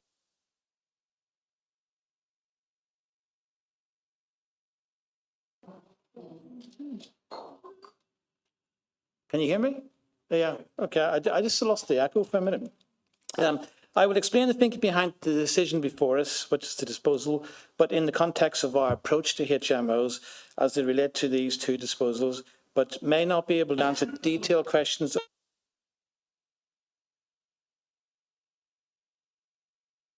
Election, we produced a manifesto. In the supporting community section, we said we would, and I quote, control the proliferation of houses in multiple occupation in areas of the city already badly affected. It is our view that going ahead with the conversion of these two properties into HMOs would have broken this manifesto commitment. It is not our intention to approve a conversion of family homes into HMOs. This is a short-term solution, but it has long-term consequences. In our view, too many HMOs can change the character and quality of neighbourhoods, and this is always done without the consent of the local residents. It is also, I think, high risk for the people that we are trying to help. As you're putting 6 random, potentially vulnerable people under one roof and forcing them to share one small living area with strangers, it's not an optimal solution. At present, there is not enough family homes in Gloucester, and HMOs can lead to reduced opportunities for low-cost home ownership because landlords are willing to pay higher property prices than families. There's also reduced opportunities for affordable rents for the same reason. Landlords are willing to rent to 3 or 4 individuals to increase rental returns rather than rent to a family for lower rents. This also can lead to a loss of community balance and mixed communities. For example, established communities are replaced by a younger transient population. Not necessarily a bad thing in itself, but sometimes it's not always right. That is why we have taken the decision to call a stop to the conversion of these 2 family homes. Obviously, given the numbers involved, the onus is on us to sell and as soon as possible and buy alternative properties, which we think would be more suitable. So happy to open it up to any questions that anybody might have.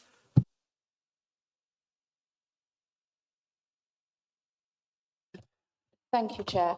Obviously, this was a paper that went through in partially in my name, and that, you know, that's one of the first points that I wanted to make. Is this is despite this being a disposal of an asset, this is critical to housing and residents in temporary accommodation. In the report, there's no real mention of the human element and the human cost to that. We know there's severe financial cost to temporary accommodation, but there's such a human cost to it that really, really matters.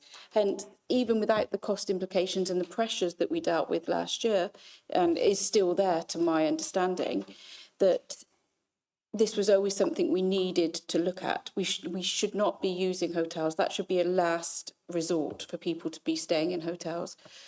I don't need to go into all the issues around that because I think everybody knows it. But I am absolutely so disappointed that the Cabinet Member for Housing is not here, particularly since that, according to minutes and newspapers, this was directly one of his decisions to make. Now, if you're making such a decision that impacts not only the costs of this council, but direct impact to people that are still in that hotel, that they can't manage one more day, it's hard, it's difficult for them. You know, there's a direct impact. He should be here to face the questions of the Scrutiny Committee. This was put, you know, on the agenda quite a long time ago, and he should have booked this day off to be, this evening off to be here for that. So I just really wanted to strongly make that point. So there's so many questions I've got because this decision was not taken lightly. This decision to purchase properties, and I say you say you're not overriding that decision, but you're severely delaying the actions of it. In that, you know, how many people, one of the first questions, and sorry, Chair, if I go on a little bit, but this is really, really important. How many people today, how many households today do we have in temporary accommodation? And how many people how many of those are in hotels? And are there any that are over 6 weeks in hotels? That's my first question. The stats I have here at the minute, as of the end of September, we have 189 people in temporary accommodation. 80 of them are singles, 109 are families. The number in B&Bs at the minute is 37. Thank you. I should add, I understand, I take your point, that this is a human tragedy and the onus is on us is to get help to people as soon as possible. To a certain extent, we're trying to balance the needs of different sets of people. The sort of the house of multiple occupation isn't necessarily the right solution anyway, but there's also the local community we have to take into account too as well. So we're trying to sort of balance it all up. But I do agree that we are in the middle of an emergency here, and the onus on us must be to get replacement properties as soon as possible. So my next question would be, in what wards, I'm not asking for addresses, but in what wards are all the properties purchased under this policy? Yeah, I can tell you that.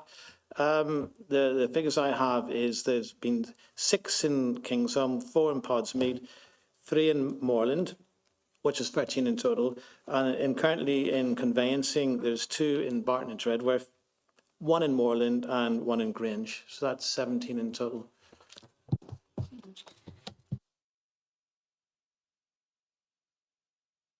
How many of those are... I should add, so not including these 2 we're talking to about. So these 2 are on top of that? Okay. And how many of those are to be houses of multiple occupation? We have bought 4 in total, including these 2. There's another one in Stride Road and one in the Kingsholm Road. And the difference between these 2 and the 2 we're talking about tonight is these 2 were already houses of multiple occupation. So we went ahead with those. What we're talking about is not converting any new family homes into homes of multiple occupation. But if one comes available, which is already one and already up and running, we will consider that. So none of the others will be converted into, in whatever ward they're in, will be converted to HMOs? And what solution do you think is available for temporary accommodation that isn't hotels that would be cost effective for temporary accommodation? These are people, remember, desperate people. We're talking about flats, apartments, former commercial properties, things like that could be used. But we're sort of straying outside the disposal report here, which is what I was coming to discuss. So I can't really say anything more than that. That would have to be a question to the housing cabinet member. Yeah, and that's the point I really want to get back to, in that the housing portfolio member should be here, because this, you say it's an asset, but this report is directly overturning what was agreed, and that was a joint report in housing and performance and resources. That report was done by both of us. We both attended overview and scrutiny, I believe, for any questions, and would happily have taken any questions. So this has a direct human impact on people and their housing requirements. I really think he should have been here. Sorry, I'm just losing track of my questions now. And despite the spin being put on this, in this isn't overturning that decision, you are a new administration and you're entitled to go in whatever direction that you see fit. However, that you are answerable to the residents that pay the council tax and the priorities that they deem are important. So in an ideal world, yes, we'd be able to provide homes for everybody, but it isn't an ideal world. There are houses of multiple occupation all over this city, and there are no legal basis to stop them at the moment. There's no Article 4s. I think the housing stock survey, when it looked at everything, Kingsholm or Posmead weren't the worst areas within this city to be looking at. There are other areas that should be taken priority as well. So I just think this is not justifiable. The cost implications, I think, have been played down significantly. I was disappointed, and not blaming any officer at all, but not to see the housing officers that were directly involved in these papers and this decision here today, that maybe could have given reassurances or maybe wouldn't have. I think this is not being brought through the proper channels properly. I don't think the report details the housing issues. It should be detailing those. You can't just put a spin on it and say, this is just an asset disposal. This isn't. Those properties were purchased for housing and there should be a housing element to it. And I know I've banged on about that quite a lot now.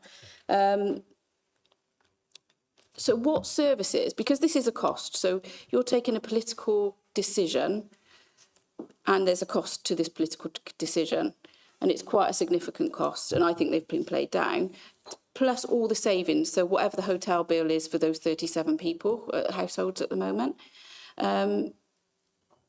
what services are going to suffer because of that? What decisions are you making for the cost this decision's making you?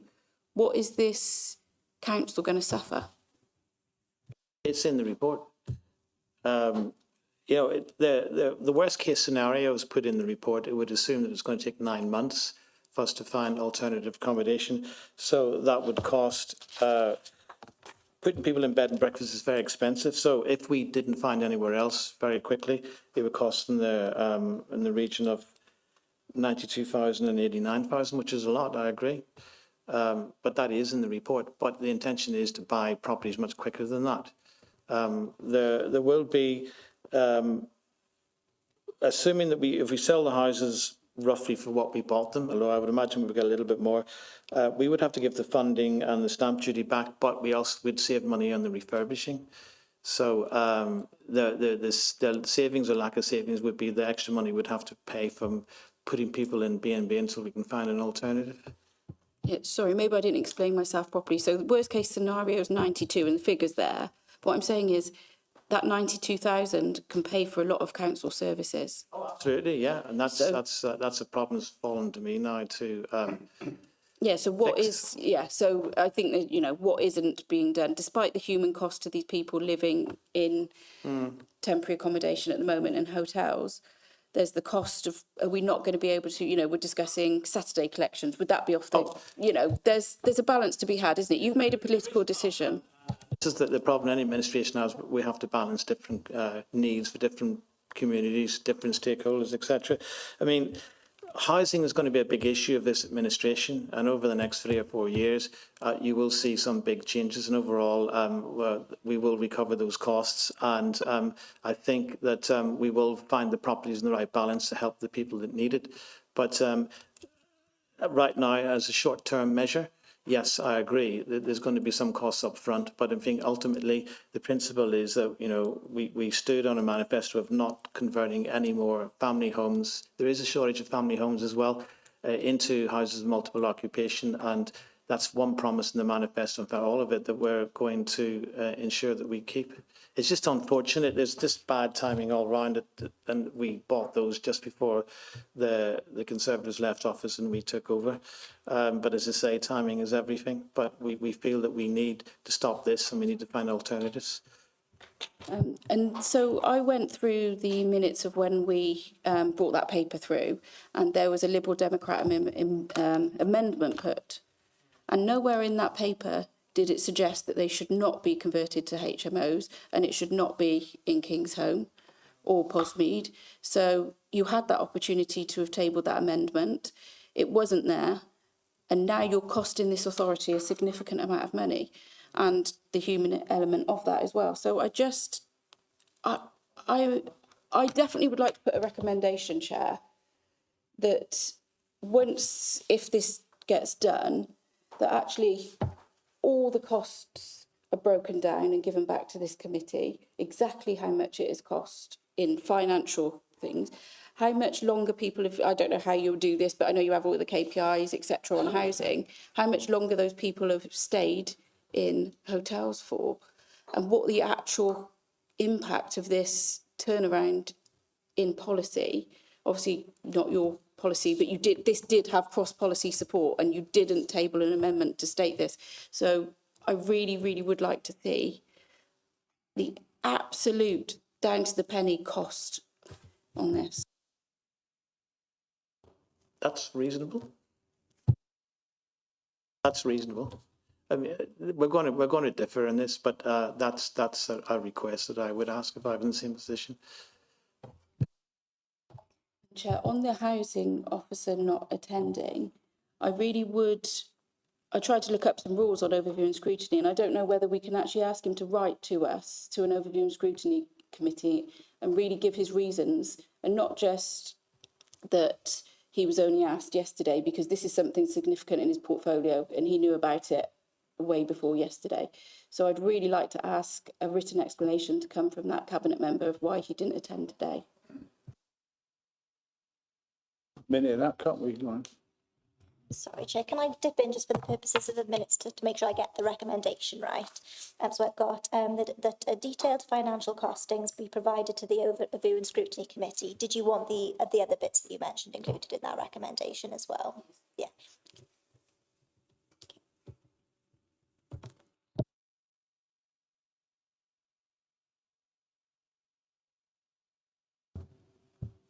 Angela. Thanks, Chair. I looked at this, and point 3.2 makes it very, very clear that when you were looking at properties with officers, it was accommodation need, accommodation quality, and accommodation location. And any decisions will be based on that criteria at the time and made by officers based on that criteria and based on need. Why can't you honour that decision? If you want to change the criteria based on your manifesto going forward, then okay, so be it. But a decision has been made previously. Okay, it's HMOs. That need was based by officers based on the criteria that I've just quoted. So really, number one, you should be honouring that decision based on the decisions made by officers. Frankly, you're wasting officer time. You're wasting council resources. We know that there's going to be a net loss as a result of the work that you're having to be doing. So you should leave it where it is and honour that decision. I understand from the previous cabinet member that she didn't get involved, and correct me if I'm wrong, in interfering, and that is a word, yeah, in officer decisions. And I'm disappointed that you're interfering now on a previous decision. Please honour the decision, make your policy going forward, but leave it where it is. So, are you making that as a recommendation? I have some recommendations, but I'll come to that in a moment. But I just, we shouldn't be sat here wasting time, wasting money, wasting resources on a decision that's already been made.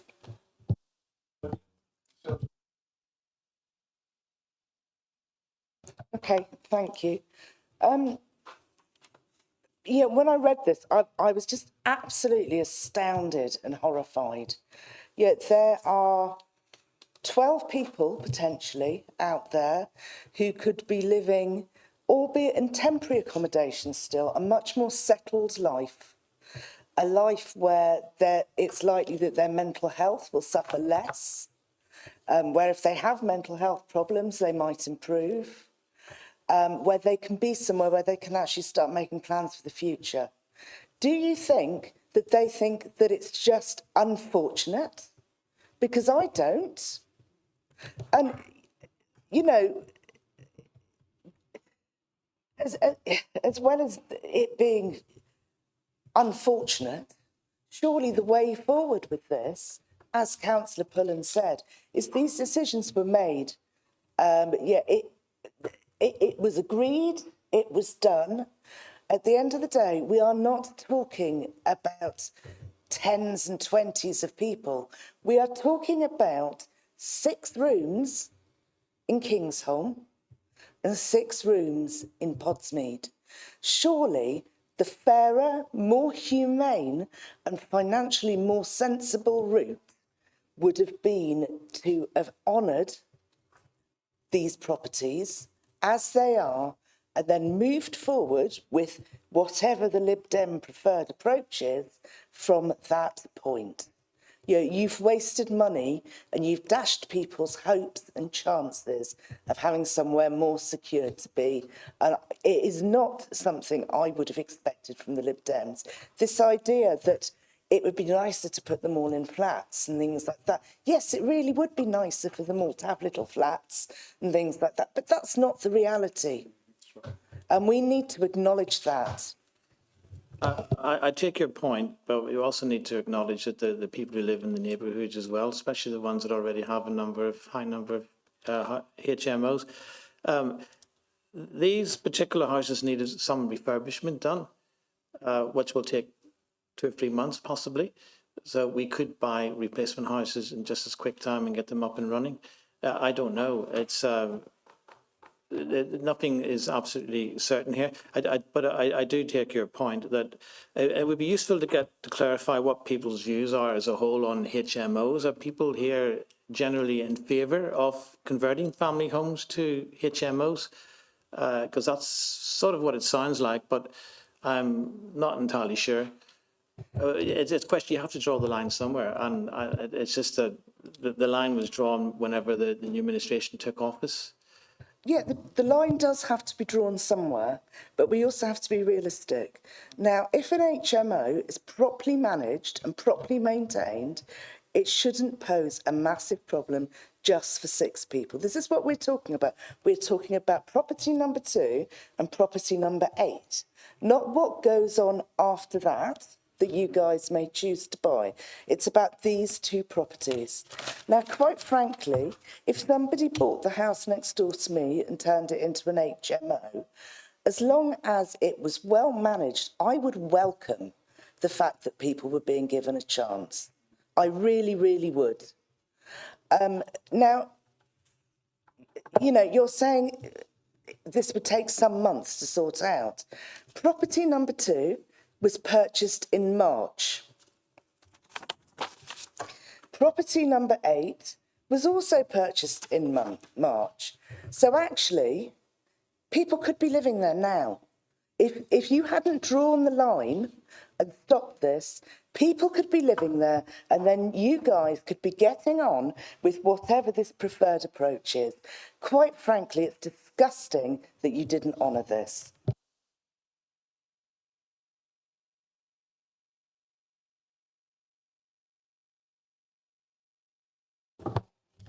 Thank you. Now, obviously, one of these properties is in Kingsholm, and I know it.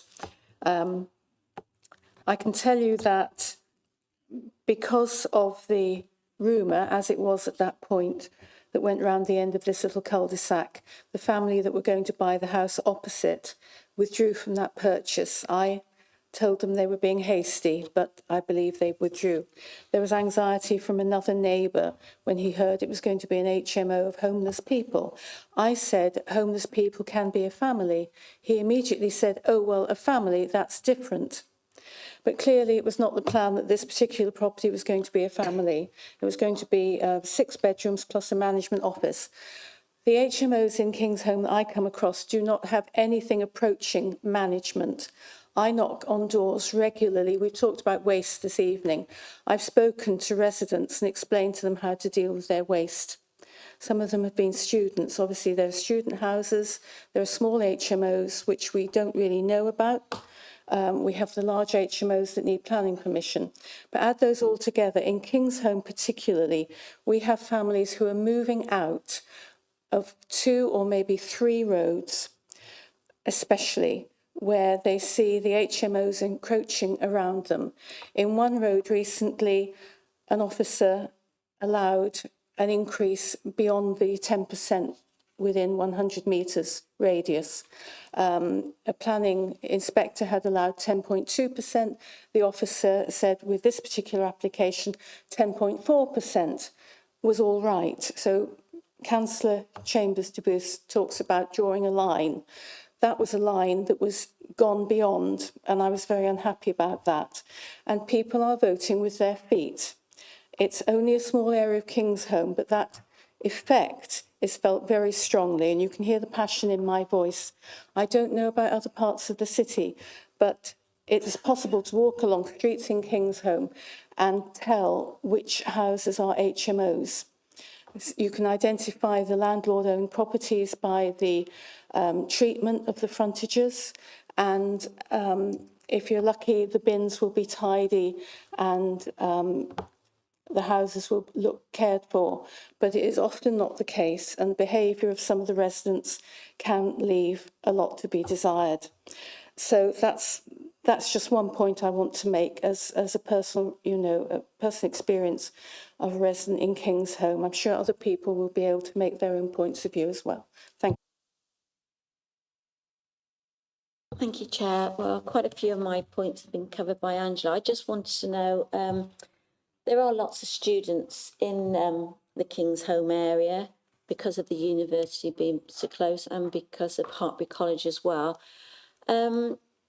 And also the multi-occupancy, they're not registered if they are over 5 bedrooms. So they don't need to be registered if they are under 5 bedrooms. Can you tell me how many multi-occupancies are registered at the moment around these 2 houses? I can tell you in the city how many we've got. We did the stock condition survey. I think it was last year, maybe it was the year before. I can't remember, last year. The number we came up with was 485, but the feeling is modelling similar areas. The real number is probably around 900, but we don't know. But 485 we can say for sure. The 390 are licensed. That's 5 or more occupiers. There's 81 large ones, which is 7 or more occupiers. So they wouldn't require planning permission. And I've got another 14, I don't know what they are. The area of the highest number of HMOs is actually Barton and Treadworth, then Kingsholm second. And that's as much as I know, really.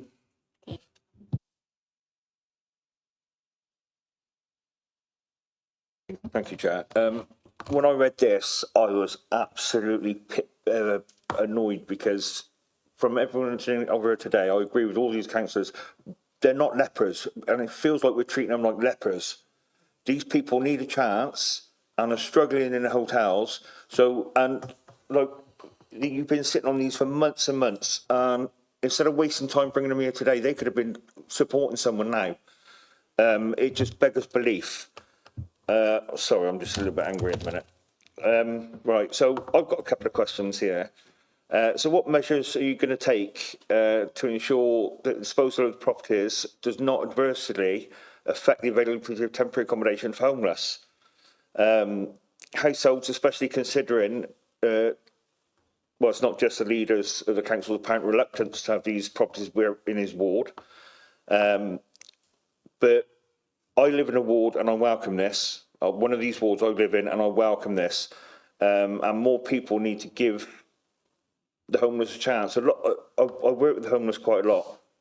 And most of them, all they want is a chance, an opportunity. And we are turning them away.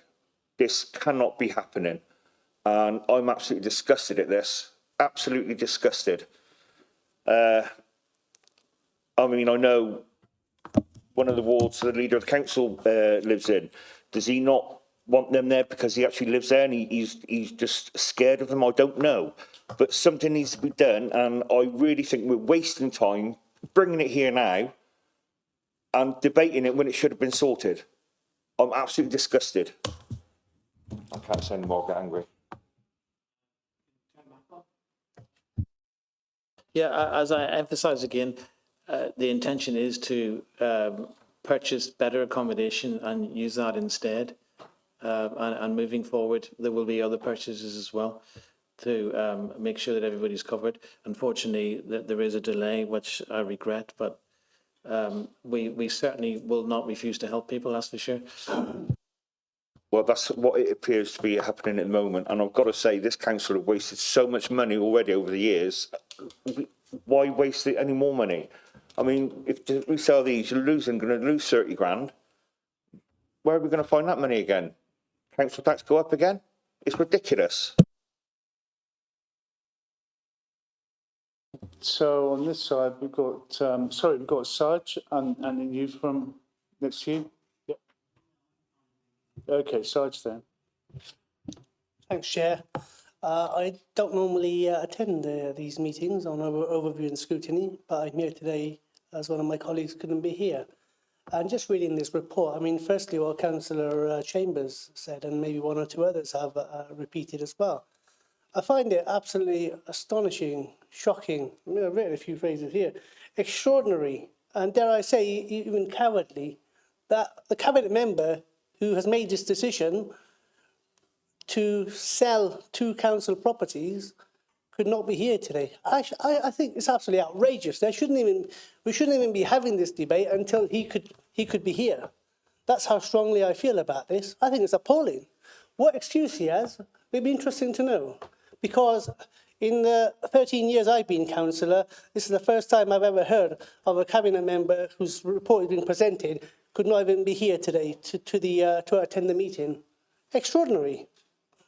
Anyway, right, so we're here. We're trying to help improve the homeless situation in Gloucester. It is getting worse. It's not getting any better. So previous administration were thinking, you know, we need to do something, and we were on the right tracks, acquiring our own properties. That's what we had here, purchased in March.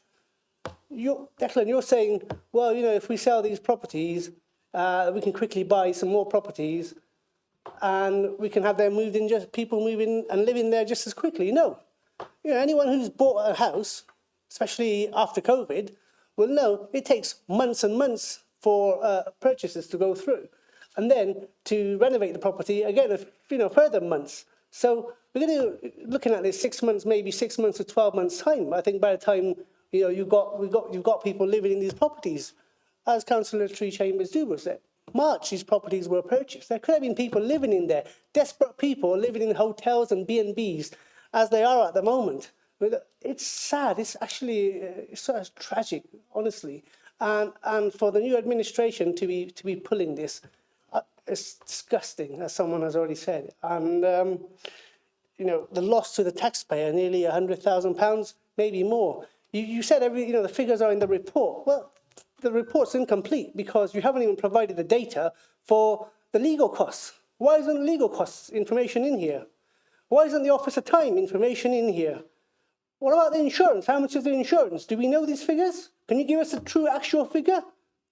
What else is it? Utilities, council tax costs. What are the actual figures? Do we know?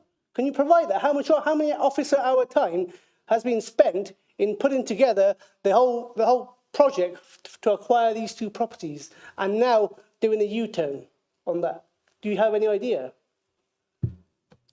If you turn off your microphone. First of all, as regards where is the cabinet member responsible, the reason why I'm here rather than the cabinet member of housing is that it's my report because it's to do with the disposal of the assets. It would have been better. There is an options paper going before the next cabinet on houses of multiple occupation. It might have been better if that had been called to go before this committee rather than the disposal one, or maybe both. And that's the reason why he's not here tonight. As regards other costs like officer time, etc., there's officer time is spent on all sorts of things that we don't cost up. I mean, for example, you'd be amazed at many freedom of information requests we get and how much officer time has to be done dealing with those, because I can tell you it's quite a lot, but there's a cost to that. There's costs to all sorts of things. As regards to legal costs, I wouldn't have thought they would be that high because it's just a bog standard conveyancing, but I can find that out. But I don't think it's really material in this particular instance. But I take your point, and I take everybody's point in the crisis that we've got here and how we need to help people, and certainly not our intention to turn people away or not to help them. And it's certainly, again, our intention to make sure we get better accommodation and also protect local areas. Families also need houses. And our concern is that in Gloucester, as in with a lot of cities, particularly with so many landlords buying up so many properties, one of the biggest curses of this country is the buy-to-let landlord. I'm sorry if anybody's here and I've just insulted you, but landlords buying these properties, converting them to houses of multiple occupation, making an absolute fortune, and then leaving and freezing out other families that are trying to... We're getting a bit off the subject. So we're getting a bit off, but there are certain other things that I'm passionate about as well. We're going to have to move on, otherwise we're going to end up taking the vote whether or not to continue. We're going to run out of time, Sarge. Okay, 2 seconds. Thank you, Chair. I mean, Councillor O'Donnell, as I said, maybe it's because one of the properties is in the leaders' ward. I'm sorry, it's a case of he's alleging corruption practically there, and that cannot go unchallenged. not in my ward, but happy for it to be in other wards. And final point I was going to make was, £100,000. How many extra officers, council officers, that could have paid for? And especially in times when, for example, in the enviro-crime team, there's only one and a half enviro-crime officers at the moment, and they're completely under pressure and stressed and overworked. And it's really sad. I can't believe that a new administration has come in, and this is what they've done. Shocking, really. Okay, Sarge. So Steph and then Terry is going to move something that we're going to vote on. Is that right? Some recommendations. Yeah. Sorry, and then Anne. Apologise. So Steph, then Anne, then Terry. Thank you, Chair. Sorry for hogging a bit of the time, but it seems it was something that I was very involved in and obviously understanding of the portfolio. Now, no offence to you, Declan, at all. You're sat there and you're taking these questions, and that's a great thing. But I think, and rightly so, your portfolio is not housing. There's a lack of understanding there of the housing need. I get it. You don't sit in those meetings. You don't have those conversations. That's understandable. Until I did that job, I had a lack of understanding. But to make comments about buy-to-let landlords, there is a need for buy-to-let landlords. Not bad landlords, but there is a need for them. We don't need bad landlords anywhere, in any shape or form. But there is a need for them, and to discourage them to be in our city, is not a great thing. In regards to the name of the report, yes, it is in your name, but should it be? I don't think so. I think the housing officer's name should be there. It's documented that this was his decision. He needs to answer his decision. He needs to be in that role. You're accountable, and that's the role of it. You said you're not there to refuse to help people, but I get that you're a good person and you don't intend to do that, but this is not helping people. Right now, here and now, it's not helping people. Your comment on freedom of information, which was slightly off, but in your portfolio, I get that. But that is a law of this land to protect democracy, and that is a right of everybody to be able to do that. So I don't think, that's a cost we're paid for. We have to do that. Something that Brendan said, which hit home, is, these people are not lepers. And then something that Angela said, in that, people are not buying houses because they don't want to live near these people. Two things: whether that is what people are imagining a homeless person to be, and they don't want to live next to it, that's quite judgmental. But there's a complete misunderstanding of what a homeless person is. Are they thinking a homeless person is somebody that's going to be screaming and shouting and causing them a lot of dismay and causing disruption? I've met people during my portfolio, before, after. A homeless person could be any one of us, in who knows how our lives would turn, and who knows how this policy maybe affects us. You say you have to balance out with the residents that don't want houses of multiple occupation. We have a housing crisis in this country. People do need somewhere to live. And if that means that we have houses of multiple occupation, then so be it. And there's something that you seem to be missing in the last report. I can't remember who said about bad management. This report and these houses we'd be putting management in. The council would be managing the management companies that we put in. So that was in our control anyway, to ensure they were managed correctly and they were managed well, and deal with any issues that could possibly arise. Whether I have a family move in next door to me or a house of multiple occupation, you could have issues. You don't know what your neighbours are going to be like wherever you go. So I think that's why we needed the housing officer here, the housing officer that dealt with the papers originally, because he has all the information we need. He knows how he built those business cases. And then the last point, and I get everybody is an idealist and you want better accommodation. We all want better and good accommodation.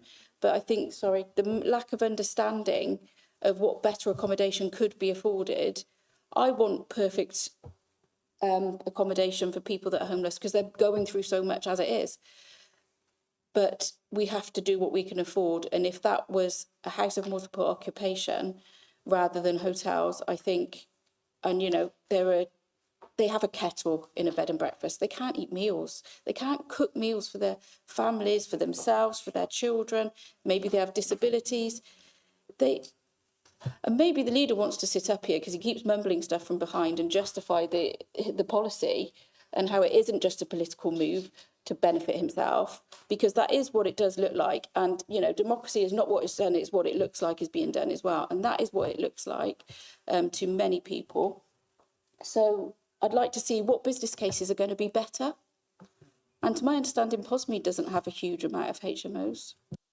So Declan, before you answer, we're going to have to take a vote, and I hope people will support this, that we carry on for another 20 minutes, Happy with that? All those in favour? So Declan, thank you for that, members. Gosh, I've forgotten all the points now. Well, I think one point I picked up there was that with regards to management. I didn't actually say that the bad management, because I know we would have good management in there. Yeah. No, I accept all the points that you're making. I don't disagree with a lot of them at all. I can't remember what the rest of the questions were. I'm sorry. Can anybody remember? Okay, in that case, can we move across here? So Anne Bradley, you're next. Thank you, Chair. Could you, Councillor Wilson, could you say how long you would have projected the lifespan of these potential properties to be, their operating life?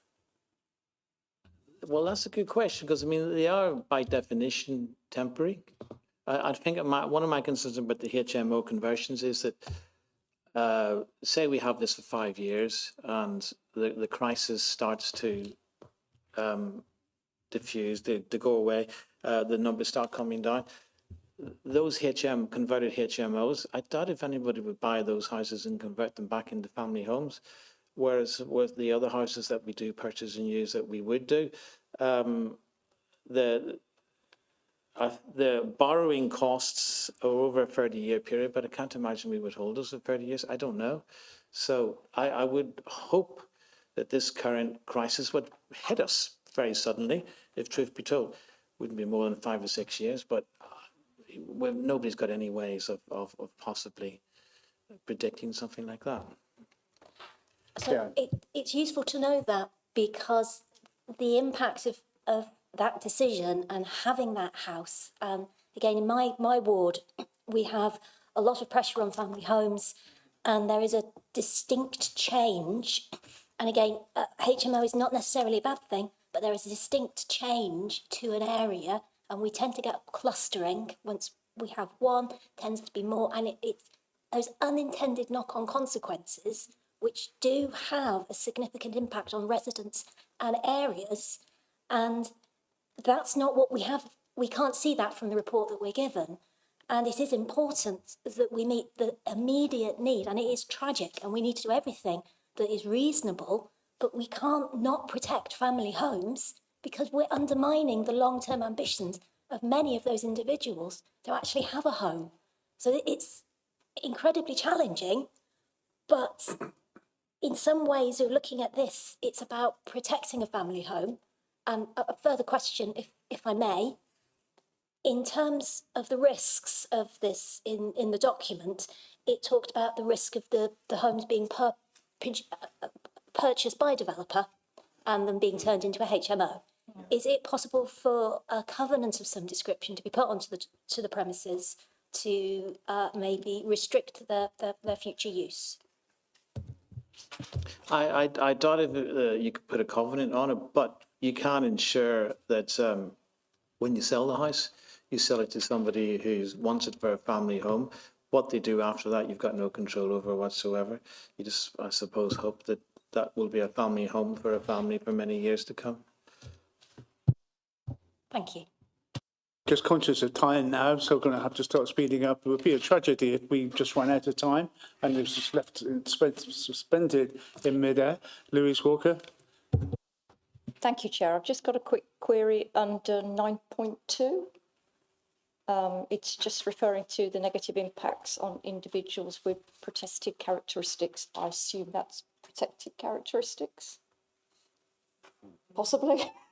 Yeah, okay. But yeah, I'd certainly agree with that because Gloucester Food Bank supplies many food parcels to people in hotel accommodation every week.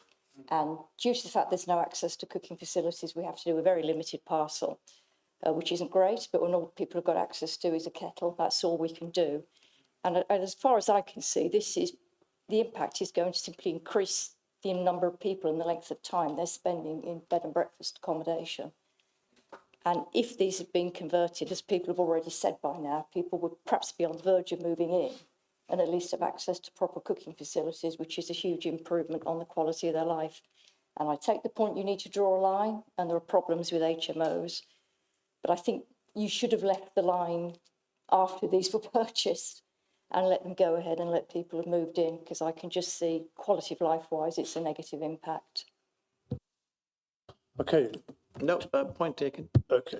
Okay. So I think it's over to Point of order. Point of order.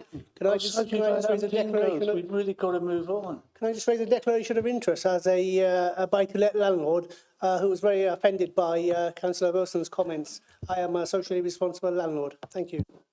I wasn't sorry. My apologies, Sash. I didn't realise I'd insulted you. And many others, indeed. Well, there you go, Declan. You're in books again. So, Tory Pullen, to move something, then we can vote on something and make some progress. Some recommendations. That we honour the officer's decisions made on properties number 2 and number 8, and that they are used for the purposes of which they were, for which permission was given. That we do not proceed with the sales. That we don't waste any more time, money, or council resources, and that we review the criteria and processes for purchasing properties so that this situation doesn't happen again. So are those the recommendations to Cabinet? There are well, yes, of course there were recommendations to Cabinet. Yeah, I don't know whether you want to vote on that, Chair. Well, we'll vote on it. Okay. Just be clear, Lauren's writing it all down, okay? Yeah. Could you repeat your last one, please, Terry? Sorry? Could you repeat your last recommendation? The last one, yeah, to review the criteria and processes for purchasing properties in future to make sure this situation doesn't happen again. So are we all clear on what we're voting, please? Okay? Everybody okay? Everybody okay? Could the officer kindly read it out when she's composed it? Thank you. So, interrupt Terry if I've got it wrong. So we're proposing the committee's proposing to recommend that Cabinet honour the former decision made on properties number 2 and number 8, and that they are used for the purposes and the permission given. That Cabinet do not proceed with the sale of the properties. That officers' time and council money are not wasted, and to review the criteria and processes for purchasing properties in the future. So, yeah, thank you. So to be very clear, those are our recommendations for Cabinet on, I was looking for the date, next week. Okay, so all those in favour of what Councillor Pullen has just moved? Somebody can keep a tab on numbers? Okay, that's good, thank you. Any against? 3, 4, 5. 1, 2, 3, 4, 5. Thank you. And any abstentions? No. Okay, we've got that. Okay, so that brings the meeting to an end. So do you really... Point of order, Chair, just about the, without being offensive, no offence to the security guards, but at a cost to the taxpayer that are here today, if there was any risk to us for our health and well-being, then the leader or the director or the most senior officer should have advised us under the Health and Safety at Work Act that there was going to be some risk to us, and that wasn't done. So, and it seems like nobody knows why they're here today. So I am very, whether it was just to perhaps make us feel intimidated, I don't know, but it certainly felt a little bit like that when I walked in. Thank you very much.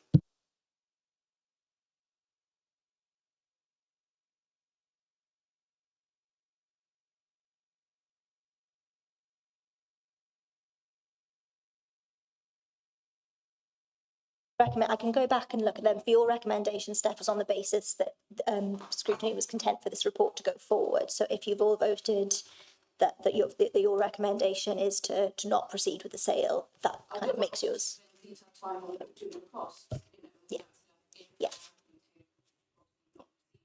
So my tell me if I'm wrong, but my understanding of the committee's vote now is to go with Terry's recommendations to halt this process and to recommend the Cabinet do not proceed.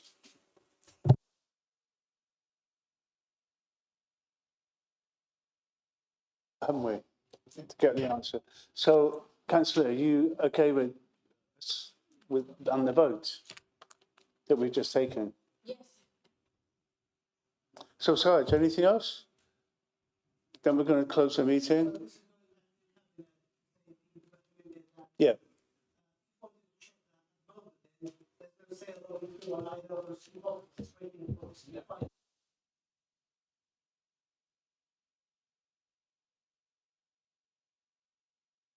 They can start marketing that the next day.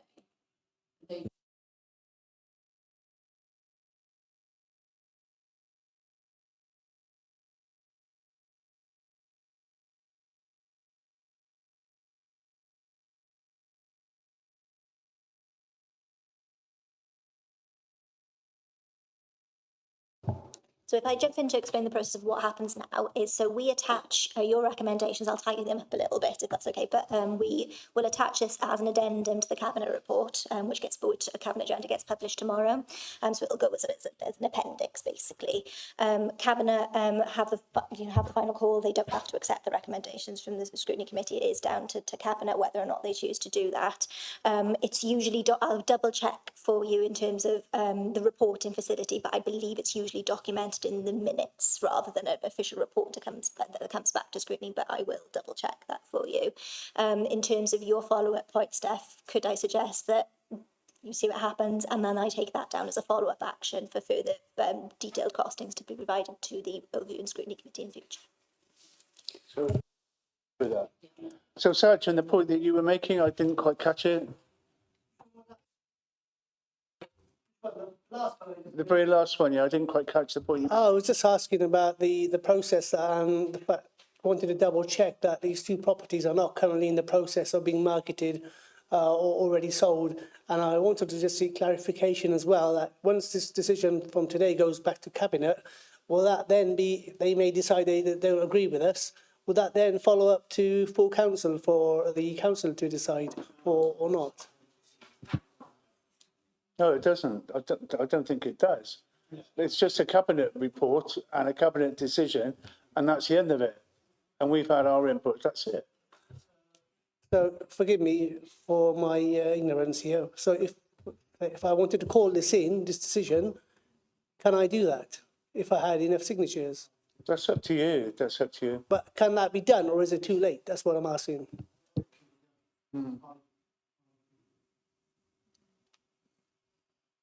So if that's what you want to do, That will be my next step, Chair, because just looking around the chamber here and just going by the votes, there's a very strong feeling of unhappiness on this matter, on this issue, on this decision. Just to be clear. So if that's called in, where does that go? It goes to Scrutiny. Yeah, sorry, committee, I'd have to come back to you on that and familiarise myself with the call-in decision. It doesn't happen very often.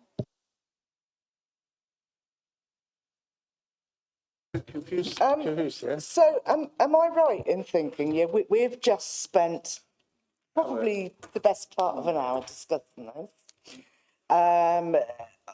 Obviously, even though it's a non-political thing, the Lib Dems all voted against our recommendations.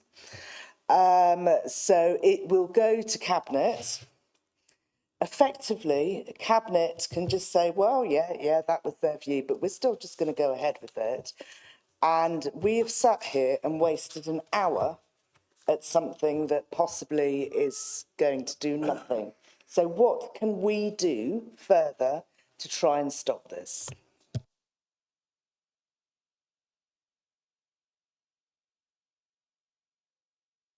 First of all, we can't see what's going to happen in the future. We can't see what's going to happen next week. Now, I think we just crossed one bridge at a time. We've taken a vote. We made it very clear. It was a shame that it split down party lines. That was surprising and disappointing. Absolutely surprising and disappointing.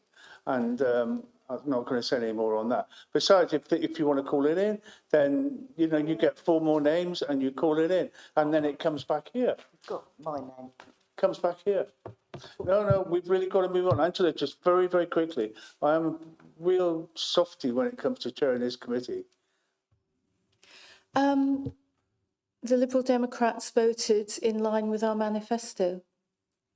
A party line. What do you think it is? What else do you call it? Well, that's why. We That's didn't vote. why It we wasn't a voted as political we decision. did. We voted We came out in black and voted white along and with our said we party were going to manifesto.